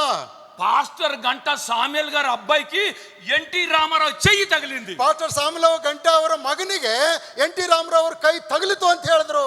అందరూ చెప్పుకుంటున్నారు గంటా గారికి చెయ్యి తగిలింది, ఎన్టీ రామారావు చెయ్యి. NT ರಾಮರಾವ್ ಅವ್ರ ಕೈ ಗಂಟಾ ಅವರಿಗೆ ತಗಲಿತು ಅಂತ ಹೇಳಿ ಎಲ್ಲರೂ ಹೇಳ್ತಾ ಇದ್ರು. అప్పుడు ఏం చేశారో తెలుసా? ಅವಾಗ ಏನ್ ಮಾಡಿದ್ರು ಗೊತ್ತಾ? 18 కిలోమీటర్స్ చూడడానికి నడిచి వచ్చాను. ಈ 18 ಕಿಲೋಮೀಟರ್ ನೋಡುವುದಕ್ಕಾಗಿ ಅವ್ರು ನಡ್ಕೊಂಡು ಬಂದ್ರು. కానీ వెళ్ళినప్పుడు ಹೋಗುವಾಗ ఎన్టీ రామారావు చెయ్యి తగిలిందని అందరు నన్ను మోసుకొని ఊరు తీసుకెళ్ళారు. ನೋಡ್ರಿ, ಬರುವಾಗ ನಡ್ಕೊಂಡು ಬಂದಿದ್ದೆ. NT ರಾಮರಾವ್ ಅವ್ರ ಕೈಲಿ ನನಗೆ ತಗಲಿತು ಅಂತ ಹೇಳಿ ಅನ್ನುವಾಗ ಎಲ್ಲರೂ ನನಗೆ ಹೊತ್ಕೊಂಡು ಹೋದ್ರು. మరి కింద నడపలేదు. ಆಮೇಲೆ ನಾನು ನಡೆದು ಹೋಗ್ಲಿಲ್ಲ. ఎందుకంటే నాకు ఎన్టీ రామారావు చెయ్యి తగిలింది. ಯಾಕಂದ್ರೆ ನನಗೆ NT ರಾಮರಾವ್ ಅವ್ರ ಕೈ ತಗಲಿತು. ఇప్పుడు ಇವಾಗ ఎన్టీ రామారావు చెయ్యి తగిలితేనే అంత వేల్యూ ఉంటే, NT ರಾಮರಾವ್ ಅವ್ರ ಕೈ ತಗಲಿದ್ರೆ ಅಷ್ಟೊಂದು ಬೆಲೆ ಇರಬೇಕಾದ್ರೆ, దేవుని చెయ్యి మనకు తగిలితే ఇంకా ఎంత ఆశీర్వాదం. ದೇವಾದಿ ದೇವನ ಕೈ ತಗಲುವುದಾದ್ರೆ ಎಂತ ಆಶೀರ್ವಾದ. హల్లెలూయా, హల్లెలూయా, హల్లెలూయా, హల్లెలూయా. ఇక్కడ అంటాడు, ಇಲ್ಲಂತಾದನೆ యెహోవా అతని చెయ్యి పట్టుకొని ఉన్నాడు. ಯೆಹೋವನು ನಿನ್ನ ಕೈಯನ್ನು ಹಿಡಿದೇ ಇದ್ದಾನೆ. దేవుడు మన చెయ్యి పట్టుకొని ఉన్నాడు. ದೇವರು ನಮ್ಮ ಕೈ ಹಿಡಿದಿದ್ದಾನೆ. మైకిల్ జాక్సన్ ಮೈಕಲ್ ಜಾಕ್ಸನ್ ಅವರು ముంబై పట్టణానికి వచ్చాడు. ಮುಂಬೈ ಪಟ್ಟಣಕ್ಕೆ ಬಂದಿದ್ರು. ఆయన పాప్ డాన్సర్, ಅವನೊಬ್ಬನು pop dancer, pop singer. Pop singer. ఆయన చూడాలంటే యూత్ పరుగులు తీసేవాళ్ళు. ಅವನನ್ನು ನೋಡ್ಬೇಕಂತ ಹೇಳ್ಬಿಟ್ಟು ಯವನಸ್ಥರು ಓಡೋಡಿ ಹೋಗ್ತಾ ಇದ್ರು.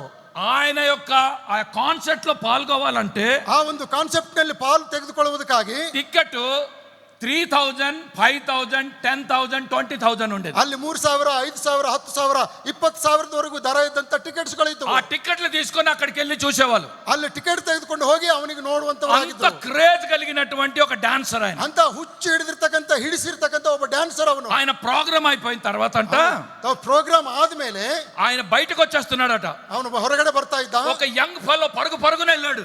ಒಬ್ಬ ಯಮನಸ್ಥ ಹುಡುಗ ಓಡೋಡಿ ಅವನ ಹತ್ರ ಹೋದ. వెళ్ళిన తర్వాత ఆయన ఏమన్నాడంటే ಅಲ್ಲಿ ಓಡಿ ಹೋಗಿ ಏನಂದ್ರೆ ఆ మైకేల్ జాక్సన్ కి సెకండ్ ఇచ్చాడట. ಮೈಕಲ್ ಜಾಕ್ಸನ್ ಅವರಿಗೆ ಸೆಕೆಂಡ್ ಕೊಟ್ಟ.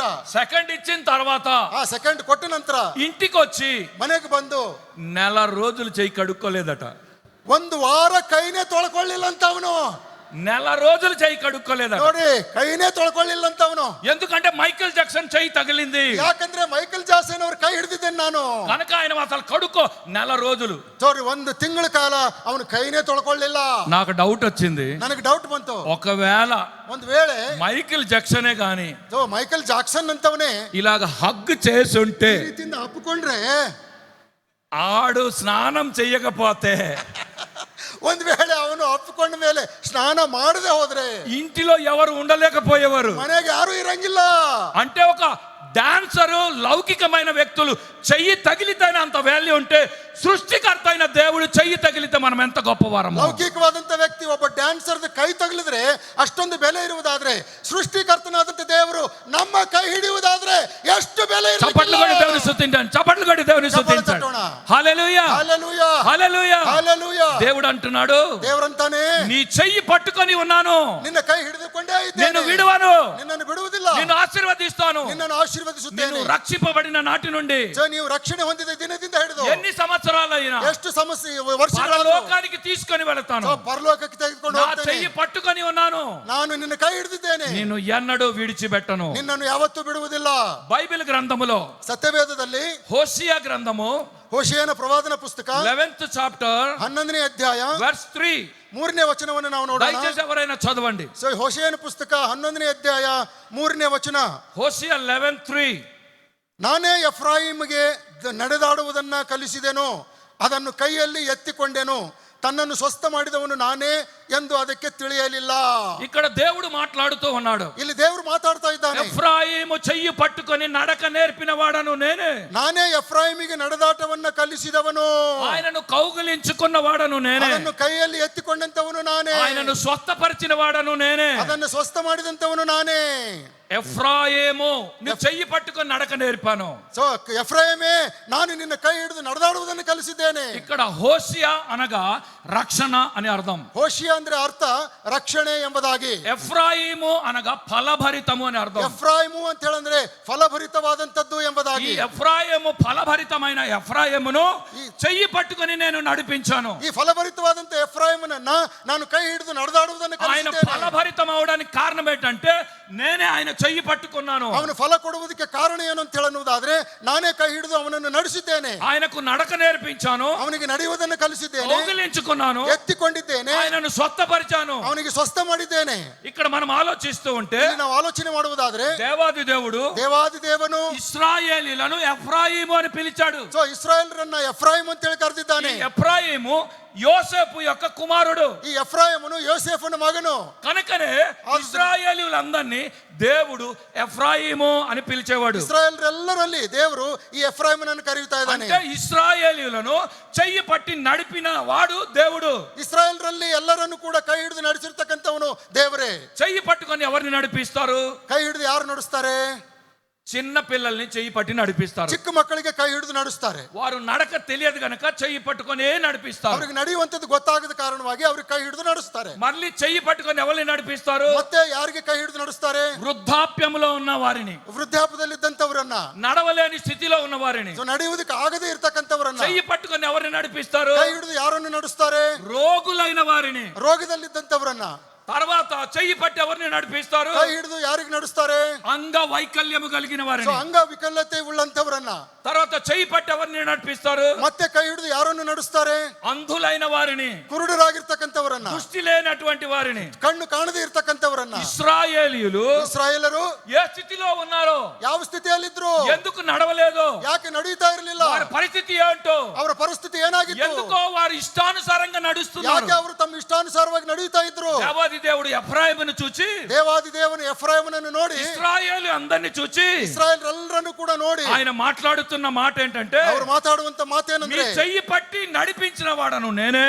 ನಾನು ನಿನ್ನ ಕೈ ಹಿಡಿದು ನಡೆಸಿದಂತವನು ನಾನೇ. ప్రియమైన దేవుని బిడ్డలారా, ಪ್ರಿಯ ದೇವರ ಮಕ್ಕಳೇ, మనం ఎన్నో సమస్యల గుండా వెళ్తున్నాం, ನಾವು ಎಷ್ಟೋ ಸಮಸ್ಯೆಗಳ ಮಧ್ಯದಲ್ಲಿ ಹಾದು ఎన్నో ಹೋಗ್ತಾ ಇದ್ದೇವೆ. పరిస్థితుల గుండా వెళ్తున్నాం. ಎಂತ ಒಂದು ಪರಿಸ್ಥಿತಿಗಳ ಮಧ್ಯದಲ್ಲಿ ಹಾದು దేవుడే ಹೋಗ್ತೇವೆ. గాని చెయ్యి పట్టకపోతే నీవు నేను ఈ స్థితిలో ఉండేవారం కాదు. ದೇವರು ಒಂದ್ ವೇಳೆ ನಮ್ಮ ಕೈ ಹಿಡಿಯದೆ ಹೋಗಿದ್ರೆ ನಾವು ಈ ಸ್ಥಿತಿಯಲ್ಲಿ ಇರ್ತಾ ಇರಲಿಲ್ಲ. మనం రక్షణ పొందిన నాటి నుండి చెయ్యి పట్టుకొని నడిపిస్తూ ನಾವು ఉన్నాడు. ರಕ್ಷಣೆ ಹೊಂದಿದ ದಿನದಿಂದ ಹಿಡಿದು ಆತನು ನಮ್ಮ ಕೈ ಹಿಡಿದು ನಡೆಸ್ತಾ ಇದ್ದಾನೆ. ఆయన మన తండ్రి, ఆయన పిల్లలం మనము. ಆತನು ನಮ್ಮ ತಂದೆ, ನಾವು ಆತನ ಮಕ್ಕಳು. ఆయన గొర్రెల కాపరి, మనము గొర్రెలమై ಆತನು ఉన్నాము. ನಮ್ಮ ಕುರುಬನು, ನಾವು ಆತನ ಕುರಿಗಳು. ఆయన మన దేవుడు, మనం ఆయన విశ్వాసులము. ಆತನು ನಮ್ಮ ದೇವರು, ನಾವು ಆತನ ಪ್ರಜೆಗಳು, ವಿಶ್ವಾಸಿಗಳು. అనుదినం మన చెయ్యి పట్టుకొని నడిపిస్తున్నాడు. ಆತನು ಪ್ರತಿದಿನವೂ ಕೂಡ ನಮ್ಮ ಕೈ ಹಿಡಿದು ನಡೆಸ್ತಾ ಇದ್ದಾನೆ. ఆయన బిడ్డలమైనప్పుడు ఆయన మనల్ని విడిచిపెట్టలేదు. ಆತನ ಮಕ್ಕಳು ನಾವು ಆದ ಕಾರಣ ಆತನು ನಮ್ಮ ಕೈ ಬಿಡುವುದಿಲ್ಲ. కొన్నిసార్లు మనము చెయ్యి పడితే మనమే విడిచిపెట్టేస్తాము. ಕೆಲವು ಸಾರಿ ನಾವು ಕೈ ಹಿಡುವುದಾದ್ರೆ ನಾವು ಬಿಡಿಸ್ಕೊಳ್ತೇವೆ. కానీ దేవుడే చెయ్యి పడితే ದೇವರ ಕೈ ಹಿಡಿದ್ರೆ మనల్ని పరలోకం తీసుకెళ్లే వరకు ఆయన విడిచిపెట్టడు. ಪರಲೋಕಕ್ಕೆ ತೆಗೆದುಕೊಂಡು ಹೋಗುವಂತ ಸಮಯದವರೆಗೂ ಬಿಡುವುದಕ್ಕಾಗುವುದಿಲ್ಲ. కనుక నువ్వు చెయ్యి పట్టవద్దు, ನೀವು ಕೈ ಹಿಡಿಬೇಡ್ರಿ. ಆದ ಕಾರಣ ఆయన నిన్ను పట్టుకున్నట్టు నీ చెయ్యి అందించు. ಆತನು ಕೈ ಹಿಡಿಯುವಾಗ ನಿಮ್ಮ ಕೈ ಚಾಚ್ರಿ. ఆయన చెయ్యి పట్టి మనలను నడిపిస్తున్నాడు. ಆತನು ನಮ್ಮ ಕೈ ಹಿಡಿದು ನಡೆಸುವಂತವನಾಗಿದ್ದಾನೆ. ఇంకొక లేఖన భాగాన్ని చదువుదాం. ಇನ್ನೊಂದು ವಾಕ್ಯ ನೋಡೋಣ. హోషియా 7:8. ಹೋಶಿಯನ ಪ್ರವಾದನ ಪುಸ್ತಕ 7ನೇ ಅಧ್ಯಾಯ 8ನೇ ವಚನ. హోషియా గ్రంథము 7వ అధ్యాయం 8వ వచనము. ಹೋಶಿಯ 7:8ನೇ ವಚನ. ಎಫ್ರಾಯೀಮು ಜನಾಂಗಗಳಲ್ಲಿ ಕಲಿತುಕೊಳ್ಳುತ್ತದೆ, ಎಫ್ರಾಯೀಮು ತಿರುಗಿ ಹಾಕದ ಚಪಾತಿ. ఇక్కడ మీరు గమనించండి, ಇಲ್ಲಿ ನೋಡ್ರಿ, ఎఫ్రాయిము అన్యజనులతో కలిసిపోయాను. ಎಫ್ರಾಯೀಮು ಅನ್ಯ ಜನಾಂಗಗಳಲ್ಲಿ ಕಲಿತುಕೊಳ್ಳುತ್ತದೆ అంటే దేవుని నుండి దూరంగా బ్రతుకుచున్నాడు. ದೇವರಿಂದ ದೂರವಾಗಿ ಬದುಕ್ತಾ ಇದೆ.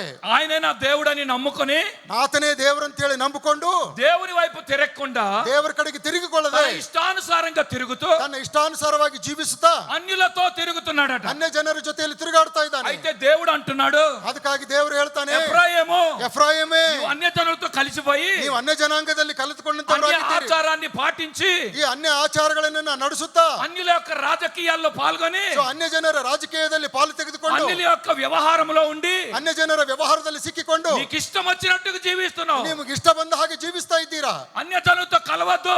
ಅನ್ಯ ಜನರ ಜೊತೆಯಲ್ಲಿ ಕಲಿತುಕೊಳ್ಬೇಡ್ರಿ. నీవు దాని కొరకై పిలువబడలేదు, ನೀವು ಅದಕ್ಕಾಗಿ ಕರೆಯಲ್ಪಟ್ಟಿಲ್ಲ, నీవు నా కొరకై పిలువబడ్డావు. ನೀವು ನನಗಾಗಿ కనుక ಕರೆಯಲ್ಪಟ್ಟಿದ್ದೀರಿ. నువ్వు అటు వెళ్ళవద్దు, ನೀವು ಆ ಕಡೆ ಹೋಗಬೇಡ್ರಿ, ఇటువైపు రా. ಈ ಕಡೆ ಬನ್ನಿರಿ. అలాగని చెయ్యి పట్టుకొని లాగుతా ఉన్నాడు. ಆದ್ರಿಂದ ನಿಮ್ ಕೈ ಹಿಡಿದು ನಾನು ಕರೆಯುತ್ತೇನೆ ಅಂತ చాలా మంది విశ్వాసులు ಬಹಳ ಜನ ವಿಶ್ವಾಸಿಗಳು ఈ దినాల్లో ಈ ದಿನಗಳಲ್ಲಿ అన్యుల ఆచారాలు, ಅನ್ಯರ ಆಚಾರಗಳಲ್ಲಿ, అన్యుల సంస్కృతులు, ಅನ್ಯರ ಸಂಸ್ಕೃತಿಗಳಲ್ಲಿ, అన్యుల ముహూర్తాలు, ಅನ್ಯರ ಮುಹೂರ್ತಗಳಲ್ಲಿ, అన్యుల పంచాంగాలు, ಅನ್ಯರು ನೋಡುವ ಹಾಗೆ ಪಂಚಾಂಗಗಳನ್ನ, రకరకాలైనవి ಅನೇಕ ಸಂಗತಿಗಳಲ್ಲಿ క్రైస్తవులని చెప్పి ಕ್ರೈಸ್ತರು ಅಂತೇಳಿ ಹೇಳಿಕೊಂಡು విశ్వాసంలో ఎదిగిన వారై, ವಿಶ್ವಾಸದಲ್ಲಿ ಬೆಳೆಯುವಂತವ್ರೆ, బైబిల్ చదివిన వారై, ಬೈಬಲ್ ಓದುವಂತವ್ರೆ, వివాహాలు జరిగినప్పుడు ಮದುವೆಗಳು ನಡೆಯುವಂತ ಸಮಯದಲ್ಲಿ ముహూర్తాలు చూస్తున్నారు, ಮುಹೂರ್ತ ನೋಡ್ತಾರೆ, రాసుల్ని చూస్తున్నారు, ರಾಶಿಗಳನ್ನು ನೋಡ್ತಾರೆ, నక్షత్రాల్ని చూస్తున్నారు. ನಕ್ಷತ್ರಗಳನ್ನು ನೋಡ್ತಾರೆ. ఈ నక్షత్రం కలిసిందా లేదా అంటున్నారు. ಈ ನಕ್ಷತ್ರ ಕೂಡ್ತದಾ ಇಲ್ಲ ಅಂತ ನೋಡ್ತಾರೆ. ఇద్దరు సంబంధం కుదిరిందా లేదా అంటున్నారు. ಇಬ್ಬರು ಸಂಬಂಧ ಕೂಡ್ಕೊಳ್ತದ ಅಂತ ఇది ನೋಡ್ತಾರೆ. అన్నులు చేసే ఆచారం. ಇದು ಅನ್ಯರು ಮಾಡುವಂತ ಆಚಾರ ಪದ್ಧತಿ. కానీ క్రైస్తవులు కూడా అదే పని చేస్తున్నారు. ಆದ್ರೆ ಇವತ್ತು ಕ್ರೈಸ್ತರು ಕೂಡ ಇದನ್ನೇ ಮಾಡ್ತಾ ಇದ್ದಾರೆ. మందిరానికి వెళ్ళేవారు అది చేస్తున్నారు, ಮಂದಿರಗಳಿಗೆ ಹೋಗ್ತಾ ಇದ್ದಾರೆ, బైబిల్ చదివేవారు అదే చేస్తున్నారు. ಬೈಬಲ್ ಓದ್ತಕ್ಕಂಥವ್ರು ಮಾಡ್ತಾ ಇದ್ದಾರೆ. రెండు నక్షత్రాలు ఎప్పుడు కూడా కలవదు. ಎರಡು ನಕ್ಷತ್ರಗಳು ಯಾವತ್ತೂ ಕೂಡಂಗಿಲ್ಲ.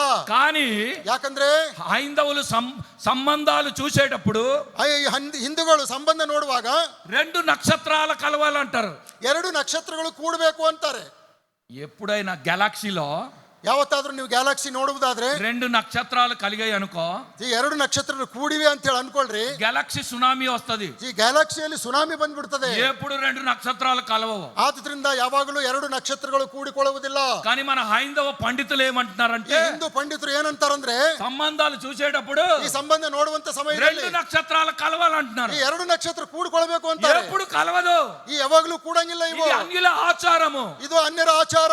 బైబిల్ చదివే విశ్వాసులు, ಈ ಬೈಬಲ್ ಓದುವಂತ ವಿಶ್ವಾಸಿಗಳು, 30, 40, 50 ఇయర్స్ అనుభవం కలిగిన క్రైస్తవులు, 30, 40, 50 ವರ್ಷ ಅನುಭವ ಇರ್ತಕ್ಕಂಥ ಕ್ರೈಸ್ತರು పెళ్లిళ్ళకు వెళ్ళేసరికి ಮದುವೆಗೆ ಹೋಗುವಂತ ಸಮಯದಲ್ಲಿ ఆ పెళ్లి కార్డులో కూడా రాస్తారు, ಆ ಪೆಂಡ್ಲೆ ಮದುವೆಯ ಆಮಂತ್ರಣ ಪತ್ರದಲ್ಲಿ ಕೂಡ ಬರೀತಾರೆ. మార్నింగ్ 10:30 AM అని సో రాస్తారు. ಮುಂಜಾನೆ 10:30 ಗಂಟೆಗೆ ಎಂಬುದಾಗಿ. అది అమావాస్య రోజు చెయ్యరు. ಸೊ ಅಮಾವಾಸ್ಯೆ ಅಂತಕ್ಕಂಥದ್ದನ್ನ ಅಲ್ಲಿ ಬರೆಯುತ್ತಾರೆ. పౌర్ణమి ఉండాల, సంపూర్ణ పౌర్ణమి ಅದು ఉండాల. ಪೂರ್ಣ ಹುಣ್ಣಿಮೆ ದಿವಸಗಳನ್ನು అది ನೋಡ್ತಾರೆ. మంచి రోజు అయి ఉండాల. ಅದು ಒಳ್ಳೆ ದಿನವನ್ನೇ ನೋಡ್ತಾರೆ. కాలములు అన్ని చూసి పెడతారు. ಈ ಕಾಲವನ್ನೆಲ್ಲ ನೋಡಿ ಆ ಮದುವೆಯನ್ನು ಇಡ್ತಾರೆ.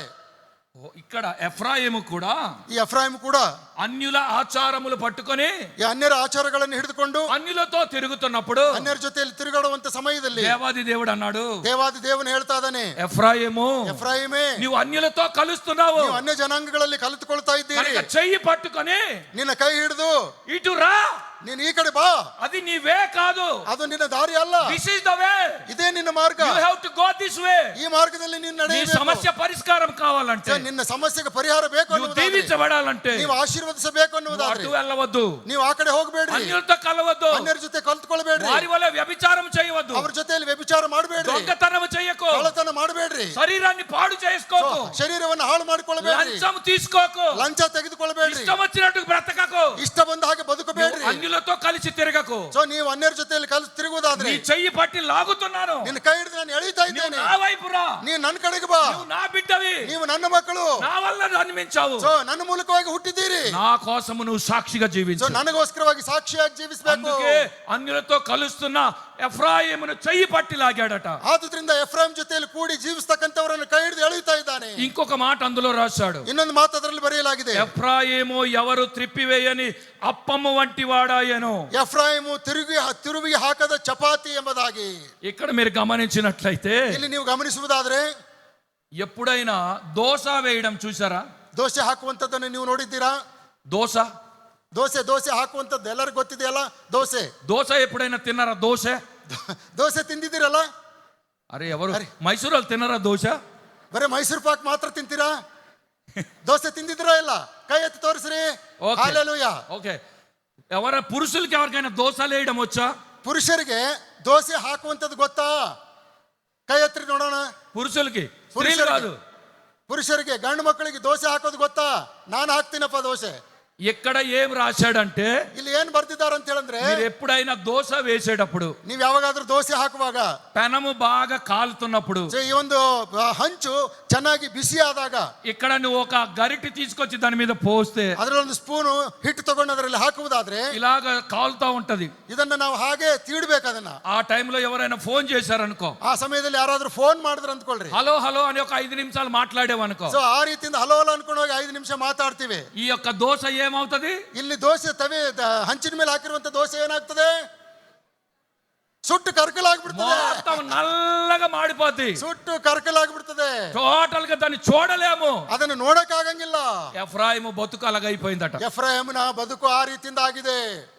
దోశ అనే పేరు ఎలాగొచ్చిందో తెలుసా? ದೋಸೆ ಅಂತಕ್ಕಂಥ ಹೆಸರು ಹೆಂಗ್ ಬಂತು ಗೊತ್ತಾ? ఎవరికైనా తెలుసా దోశ అనే పేరు ఎలాగొచ్చిందో? ಯಾರಿಗಾದ್ರೂ ಗೊತ್ತಾ ದೋಸೆ ಅನ್ನುವಂತ ಹೆಸರು ಹೇಗೆ ಬಂತು ಅಂತ? దోశ అనే దానికి అర్థం లేదు, ದೋಸೆ ಅನ್ನುವಂಥದಕ್ಕೆ ಅರ್ಥ ಇಲ್ಲ. కానీ దోశ అని పేరు పెట్టారు.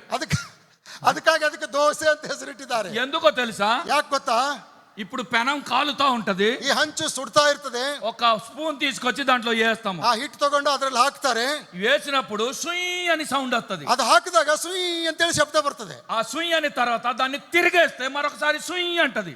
ಅದನ್ನ ಸುಯಿ ಅಂತ ಹೇಳೋ ತಿರುಗಿ ಹಾಕಿದ್ರೆ ಮತ್ತೆ ಸುಯಿ ಅಂತ ಶಬ್ದ ಬರ್ತದೆ. దో సుయ్ నుండి దోశ అని వచ్చింది. ಎರಡು ಸುಯಿ ಅಂತ, ಅದಕ್ಕಾಗಿ ದೋಸೆ ಅಂತಾರೆ. దానికి దోశ అంటే దో సుయ్, ದೋಸೆ నుండి దోశ అని వచ్చింది. ಎರಡು ಸಾರಿ ಸುಯಿ ಅಂತ ಹೇಳ್ದಲ್ಲ, ದೋಸೆ ದೋಸೆ ಅಂತ, ಅದಕ್ಕಾಗಿ ದೋಸೆ ಅಂತ ಹೆಸರು. ప్రతిదానికి మీనింగ్ ఉంది కానీ దోశకి మీనింగ్ లేదు. ಸೊ ಎಲ್ಲದಕ್ಕೂ ಅರ್ಥ ಇದೆ, ಆದ್ರೆ ದೋಸೆಗೆ ಅರ್ಥ ಇಲ್ಲ. కానీ ఇక్కడ అంటున్నాడు దేవుడు, ಆದ್ರೆ ಇಲ್ಲಿ ದೇವರು ಹೇಳ್ತಾ ಇದ್ದಾನೆ, నీవు ఎవరు త్రిప్పివేయని అప్పము వంటి వాడాయను. ನೀವು ಯಾರು ತಿರುವಿ ಹಾಕದಂತ ಚಪಾತಿ ಆಗಿದ್ದೀರಿ ಅಂತ. నీవు దేవునితో ఉన్న వ్యక్తివి, ನೀವು ದೇವರ ಜೊತೆಯಲ್ಲಿ ಇದ್ದಂತ ವ್ಯಕ್ತಿ అన్యులతో కలిసిపోయినప్పుడు ಅನ್ಯರ ಜೊತೆಯಲ್ಲಿ ಕಲಿಸಿ ಹೋಗುವುದಾದ್ರೆ కాలిపోయిన దోశలాగా అయిపోతావు. ಸುಟ್ಟು ಕರಕಲಾಗಿರುವಂತ ದೋಸೆ ಆಗಿರ್ತೀರಿ. నీ బతుకంటే అంతా నాశనం అయిపోతది. ನಿಮ್ಮ ಜೀವಿತವೆಲ್ಲ ನಾಶನವಾಗ್ತದೆ. నీవు అన్యులతో కలిసి తిరుగుతున్నావు ನೀವು ಅನ್ಯರ ಜೊತೆಯಲ್ಲಿ ಕೂಡಿ ತಿರುಗ್ತಾ ಇದ್ದೀರಾ. కనుక క్రైస్తవులకి అన్యులకి సంబంధం ఏంటి? ಕ್ರೈಸ್ತರಿಗೆ ಅಕ್ರೈಸ್ತರಿಗೆ ಸಂಬಂಧ ಏನು? దేవుని బిడ్డలు అన్యులతో కలుస్తున్నారు. ದೇವರ ಮಕ್ಕಳು ಅನ್ಯರ ಜೊತೆಯಲ್ಲಿ ಕೂಡಿಕೊಳ್ತಾ ಇದ್ದಾರೆ. అన్యుల వ్యసనాల్లో కలుస్తున్నారు. ಸೊ ಅನ್ಯರ ಎಲ್ಲ ಅಭ್ಯಾಸಗಳನ್ನು ಕೂಡಿಸಿಕೊಳ್ತಾ ಇದ್ದಾರೆ. వారి యొక్క ప్రతి అలవాటును వీరు అలవాటు చేసుకుంటున్నారు. ಅವರು ಆಚರಿಸತಕ್ಕಂತ ಎಲ್ಲ ಆಚರಣೆಗಳನ್ನ ಇವರು ಆಚರಿಸ್ತಾ ಇದ್ದಾರೆ. మీరు ప్రోడిగల్ సన్ గురించి మీరు చూస్తే ನಮ್ಮೆಲ್ಲರಿಗೂ ದುಂದುಗಾರನಾದಂತ ಮಗನ అన్యులతో కలిసిపోయాడు. ಅವನು ಅನ್ಯರ ಜೊತೆಯಲ್ಲಿ ಕೂಡಿಕೊಂಡ. అన్ని రకాల వ్యసనాలు నేర్చుకున్నాడు. ಎಲ್ಲಾ ವಿಧವಾದಂತ ಆಚಾರಗಳನ್ನು ಅವನು ಕಲಿತುಕೊಂಡ. తన దగ్గర ఉన్న ధనమంతా పోగొట్టుకున్నాడు. ಅವನಲ್ಲಿದ್ದಂತ ಹಣವನ್ನೆಲ್ಲ ಖರ್ಚು ಮಾಡಿಕೊಂಡ. పంది పొట్టును తిన్నాడు. ಹಂದಿ ತಿನ್ನುವಂತ ಹೊಟ್ಟನ್ನು ತಿನ್ನುವಂತವನಾದ. పందితో సమానంగా బతికాడు. ಹಂದಿಗೆ ಸಮಾನವಾಗಿ ಜೀವಿಸಿದ. అన్యులతో కలిసిపోయి ಹಂದಿಯ ಜೊತೆಯಲ್ಲಿ ಕಲಿತಂತವನಾಗಿ క్రైస్తవ విశ్వాసాన్ని, ಕ್ರಿಸ್ತಿಯ ವಿಶ್ವಾಸವನ್ನ, క్రైస్తవ పరిశుద్ధతను, ಕ್ರಿಸ್ತಿಯ ಪರಿಶುದ್ಧತೆಯನ್ನು, క్రైస్తవ నీతిని ಕ್ರಿಸ್ತಿಯ ನೀತಿಯನ್ನ నువ్వు పాడు చేసుకుంటున్నావు. ನೀವು ಹಾಳು ಮಾಡಿಕೊಳ್ತಾ ಇದ್ದೀರಾ. వివాహ వ్యవస్థ వచ్చినప్పుడు కూడా, ವಿವಾಹದ ಸಮಯ ಬಂದಾಗಲೂ ಕೂಡ అన్యులతో సాంగత్యము, ಅನ್ಯರ ಜೊತೆಯಲ್ಲಿ ನಾವು ಸಹವಾಸ ಮಾಡ್ತೇವೆ. అన్యులతో సంబంధము, ಅನ್ಯರ ಜೊತೆಯಲ್ಲಿ ಸಂಬಂಧ మన ಮಾಡ್ತೇವೆ. జీవితం పాడు చేస్తా ಈ ఉంది. ರೀತಿಯಿಂದ ನಮ್ಮ ಜೀವಿತವನ್ನು ಹಾಳು ಮಾಡ್ಕೊಳ್ತಾ ಇದ್ದೇವೆ. ఇంకా ఎఫ్రాయిముతో ఒక మాట అన్నాడు దేవుడు. ಇನ್ನೊಂದು ಮಾತನ್ನು ಎಫ್ರಾಯಿಮ್ ಬಗ್ಗೆ ದೇವರು ಹೇಳ್ತಾ ಇದ್ದಾನೆ. హోషియా గ్రంథము ಹೋಶೇಯನ ಪುಸ್ತಕ 5వ అధ్యాయము 5ನೇ ಅಧ್ಯಾಯ 13వ వచనం చదవండి. 13ನೇ ವಚನವನ್ನು ನಾವು ನೋಡೋಣ. చదవండి 5:13. 5:13. ಹೀಗಿರಲು ಎಫ್ರಾಯಿಮು ತಾನು ರೋಗಿ ಎಂದು ತಿಳ್ಕೊಂಡಿತು, ಯಹೂದವು ತನ್ನ ವ್ರಣವನ್ನು ನೋಡಿಕೊಂಡಿತು. ಆಗ ಎಫ್ರಾಯಿಮು ಅಶ್ಶೂರದ ಕಡೆಗೆ ತಿರುಗಿಕೊಂಡು ಜಗಳಗಂಟ ಮಹಾರಾಜನ ಬಳಿಗೆ ದೂತರನ್ನು ಕಳುಹಿಸಿತು. ಆದರೆ ಅವನು ನಿಮ್ಮನ್ನು ಸ್ವಸ್ಥ ಮಾಡಲಾರನು, ನಿಮ್ಮ ವ್ರಣವನ್ನು ಗುಣಪಡಿಸಲಾರನು. ఎఫ్రాయిముకు రోగం వచ్చినప్పుడు ಎಫ್ರಾಯಿಮಿಗೆ ರೋಗ ಬಂದಾಗ ఆయన అశ్షూరు రాజుతో చేతులు కలిపాడట. ಅವನು ಅಶ್ಶೂರ್ ದೇಶದ ರಾಜನೊಂದಿಗೆ ಕೈ ಕೂಡಿಸ್ತಾ ಇದ್ದಾನೆ. రాజైన యారేబుతో చేతులు కలిపాడట. ಯಾರೇ ಬಂದತಕ್ಕಂತ ಅರಸನ ಜೊತೆಯಲ್ಲಿ ಕೈ ಕೂಡಿಸ್ತಾ ಇದ್ದಾನೆ. అంటే ఈయనకు రోగం వస్తే ಇವನಿಗೆ ರೋಗ ಬಂದ್ರೆ ఈయన దేవుని దగ్గరికి వెళ్ళాలి. ದೇವ್ರ ಹತ್ರ ಹೋಗ್ಬೇಕು ಇವನು. కానీ దేవుని దగ్గరికి వెళ్ళకుండా ದೇವ್ರ ಹತ್ರ ಹೋಗುವಂತದನ್ನು ಬಿಟ್ಟು అశ్షూరు రాజు దగ్గరికి పోయాడు. ಅಶ್ಶೂರ್ ದೇಶದ ರಾಜನ ಹತ್ರ ಹೋಗ್ತಾ ಇದ್ದಾನೆ. చాలా మంది క్రైస్తవులు ಬಹಳ ಜನ ಕ್ರೈಸ್ತರು నేటి దినాల్లో చేసేది కూడా అదే పొరపాటు. ಈ ದಿವಸಗಳಲ್ಲಿ ಮಾಡ್ತಕ್ಕಂಥದ್ದು ಇದೇ ತಪ್ಪು. నీకు బాధ కలిగితే, ನಿಮಗೆ ಬಾಧೆಗಳು నీకు ಉಂಟಾಗುವುದು, శ్రమ కలిగితే, ನಿಮಗೆ ಶ್ರಮಗಳು నీకు ಉಂಟಾಗುವುದು, ఇబ్బంది వస్తే, ನಿಮಗೆ ಕಷ್ಟಗಳು నీవు ಬಂದ್ರೆ, సమస్యలు ఎదుర్కొంటే ನೀವು ತೊಂದರೆಗಳಿಗೆ సిక్కిಕೊಂಡ್ರೆ నీవు దేవుని దగ్గరికి వెళ్ళాలి. ನೀವು ದೇವ್ರ ಹತ್ರ ಹೋಗ್ಬೇಕು. కానీ మనకు విరోధులైన వారితో చేతులు ಸೊ కలుపుతున్నాం. ನಮಗೆ ವಿರೋಧಿಗಳಾಗಿರ್ತಕ್ಕಂಥವ್ರ ಜೊತೆಲಿ ಕೈ ಕೂಡಿಸ್ತಾ ಇದ್ದಾರೆ. ఇక్కడ ఎఫ్రాయిం అదే పని చేశాడు. ಆದ್ರೆ ಇಲ್ಲಿ ಎಫ್ರಾಯಿಮ್ ಅದೇ ಕೆಲಸ ಮಾಡ್ತಾ ಇದ್ದಾರೆ. ಎಫ್ರಾಯಿಮು నువ్వు నా దగ్గరికి రాలేదు, ನೀವು ನನ್ನ ಹತ್ರ ಬರ್ಲಿಲ್ಲ, నీవు అశ్షూరు దగ్గరికి ನೀವು పోతున్నావు. ಅಶ್ಶೂರ್ ಹತ್ರ ಹೋಗ್ತಾ ಇದ್ದೀರಾ. నా దగ్గరికి వస్తే ನನ್ನ ಹತ್ರ ಬಂದಿದ್ರೆ నీ సమస్య పరిష్కరిస్తాను. ನಿನ್ನ ಸಮಸ್ಯೆಗೆ ಪರಿಹಾರ కానీ ಸಿಕ್ಕಿತ್ತು. నువ్వు అక్కడికి పోతున్నావు. ನೀವು ಅಲ್ಲಿಗೆ ಹೋಗ್ತಾ ಇದ್ದೀರಾ.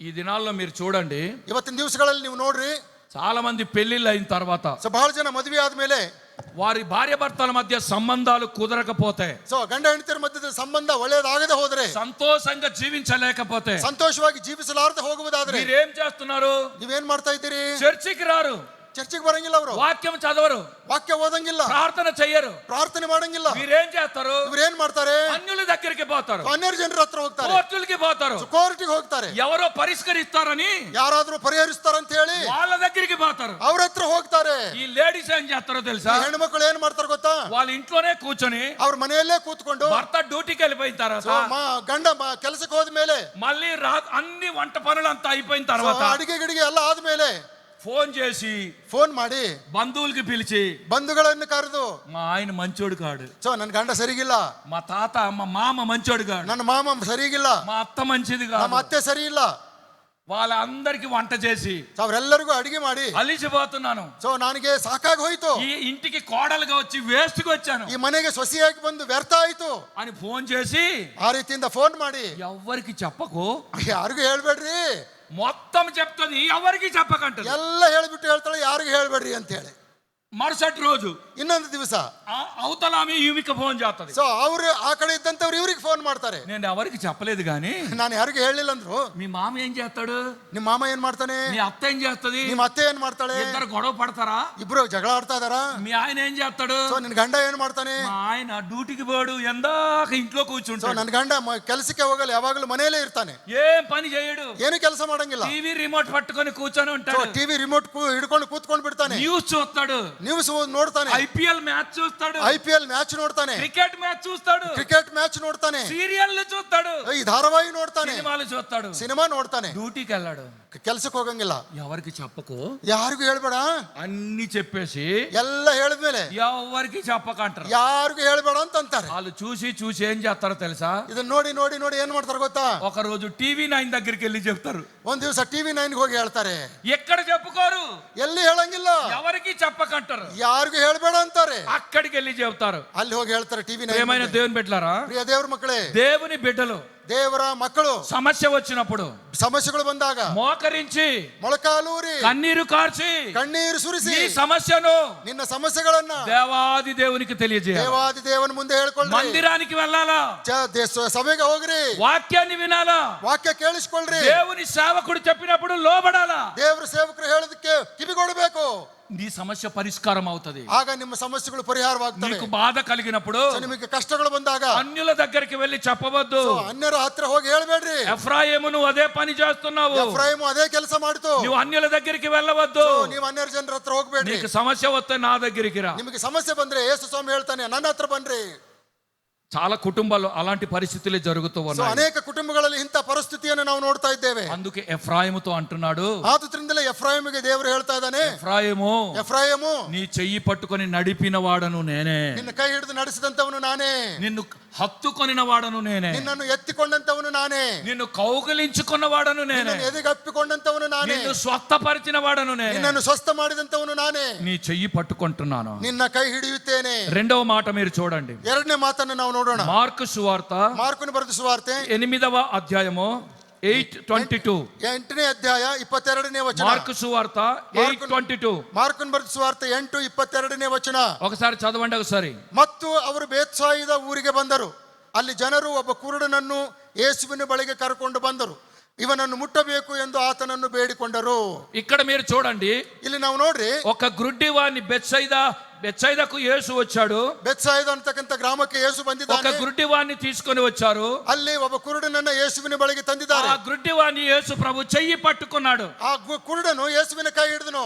చెయ్యి పట్టుకొని ఏం చేశాడు? ಕೈ ಹಿಡ್ಕೊಂಡು ಏನ್ ಮಾಡಿದನು? స్వస్థపరచాలి అని కోరినప్పుడు ಸ್ವಸ್ಥ ಮಾಡಬೇಕು ಅಂತ ಹೇಳಿ ಕೇಳಿದಾಗ యేసయ్య చెయ్యి పట్టుకొని ಯೇಸುವಿನ ಕೈ ಹಿಡಿದು ఊరు బయటకు తీసుకుపోయాడు. ಊರು ಹೊರಗಡೆ ಕರ್ಕೊಂಡು ಹೋಗ್ತಾರೆ. ఊర్లో చెయ్యలేదు అద్భుతము. ಊರಿನಲ್ಲಿ ಅದ್ಭುತ ಮಾಡ್ಲಿಲ್ಲ ಯೇಸು. మీరు ఒకసారి చదవండి మత్తయి సువార్త ಮತ್ತಾಯನ ಬರೆದ ಸುವಾರ್ತೆ ಒಂದ್ಸಾರಿ ನೋಡಿ. 11వ అధ్యాయం 11th చాప్టర్ 21. 11ನೇ ಅಧ್ಯಾಯದ 21ನೇ ವಚನವನ್ನು ನಾವು ನೋಡೋಣ. ఇక్కడ మీరు చూడండి, ಇಲ್ಲಿ ನಾವು ನೋಡ್ತಾ ಇದ್ದೇವೆ. ಹೇಗೆಂದರೆ 11:21 ಹೇಗೆಂದರೆ, ಅಯ್ಯೋ ಖೋರಾಜಿನೇ, ಅಯ್ಯೋ ಬೇತ್ಸಾಯಿದವೇ, ನಿಮ್ಮಲ್ಲಿ ನಡೆದ ಮಹತ್ಕಾರ್ಯಗಳು ತೂರ್ ಮತ್ತು ಸಿದೋನ್ ಪಟ್ಟಣಗಳಲ್ಲಿ ನಡೆದಿದ್ದರೆ ಅಲ್ಲಿ ಅವರು ಆಗಲೇ ಗೋಣಿ ತೊಟ್ಟು ಹೊತ್ತುಕೊಂಡು ಬೂದಿಯಲ್ಲಿ ಕೂತ್ಕೊಂಡು ದೇವರ ಕಡೆಗೆ ತಿರುಗಿಕೊಳ್ಳುತ್ತಿದ್ದರು. ఇక్కడ మీరు చూడండి, ಇಲ್ಲಿ ನೀವು ನೋಡ್ರಿ, యేసు ప్రభువారు ಯೇಸು ಸ್ವಾಮಿ కొరేజీనాలో బెత్సైదాలో అద్భుతాలు చేయలేదు. ಕೊರಾಜೀನಿನಲ್ಲಿ ಬೇತ್ಸಾಯಿದಲ್ಲಿ ಅದ್ಭುತ ಮಾಡ್ತಾ ಇಲ್ಲ. ఎందుకు చేయలేదు? ಯಾಕೆ ಮಾಡ್ತಾ ಇಲ್ಲ?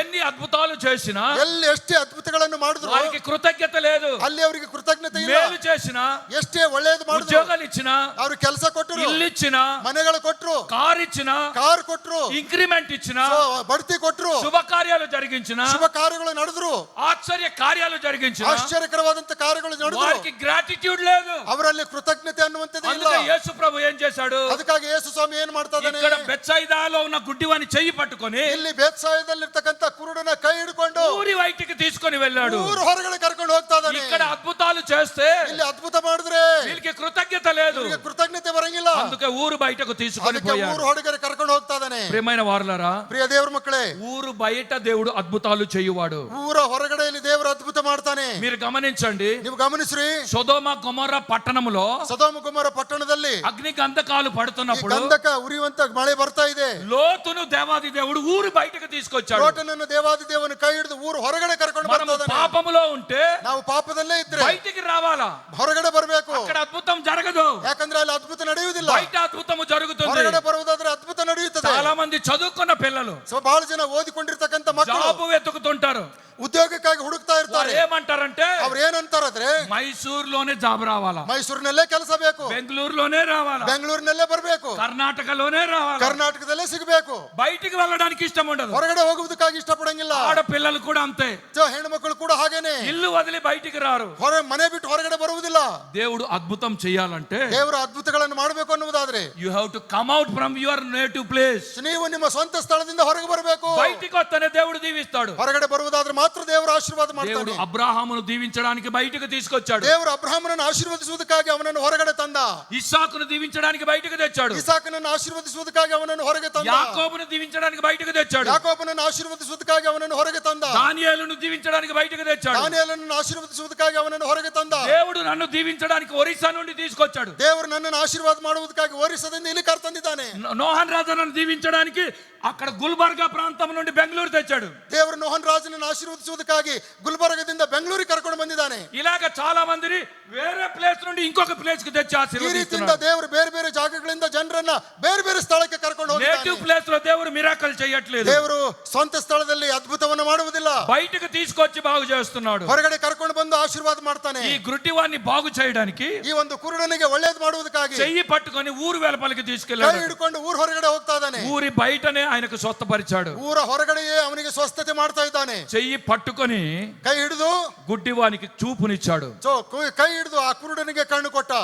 ఇక్కడ మీరు గమనించినప్పుడు ಇಲ್ಲಿ ನೀವು ನೋಡುವುದಾದ್ರೆ యేసు ప్రభు చేసినటువంటి అద్భుత కార్యము, ಯೇಸು ಸ್ವಾಮಿ ಮಾಡಿದಂತ ಅದ್ಭುತ ಕಾರ್ಯ, ఊరు నుండి బయటకు తీసుకొచ్చి చెయ్యి పట్టుకొని బయటకు తీసుకెళ్లి స్వస్థపరిచాడు. ಊರು ಹೊರಗಡೆ ಕೈ ಹಿಡ್ಕೊಂಡು ಬಂದು ಹೊರಗಡೆ ಕಂದು ಅಲ್ಲಿ ಆಶೀರ್ವಾದ ಮಾಡಿದ್ದಾನೆ. మూడవ మాట చెప్పి నేను క్లోజ్ చేస్తాను. ಮೂರನೇ ಮಾತನ್ನು ಹೇಳಿ ಮುಕ್ತಾಯ ಮಾಡ್ತೇನೆ. మార్కు సువార్త ಮಾರ್ಕನು ಬರೆದ ಸುವಾರ್ತೆ 5వ అధ్యాయము 5ನೇ ಅಧ್ಯಾಯ 41 ఒకసారి చదువుతారా? 41ನೇ ವಚನ ನಾವು ನೋಡೋಣವಾ?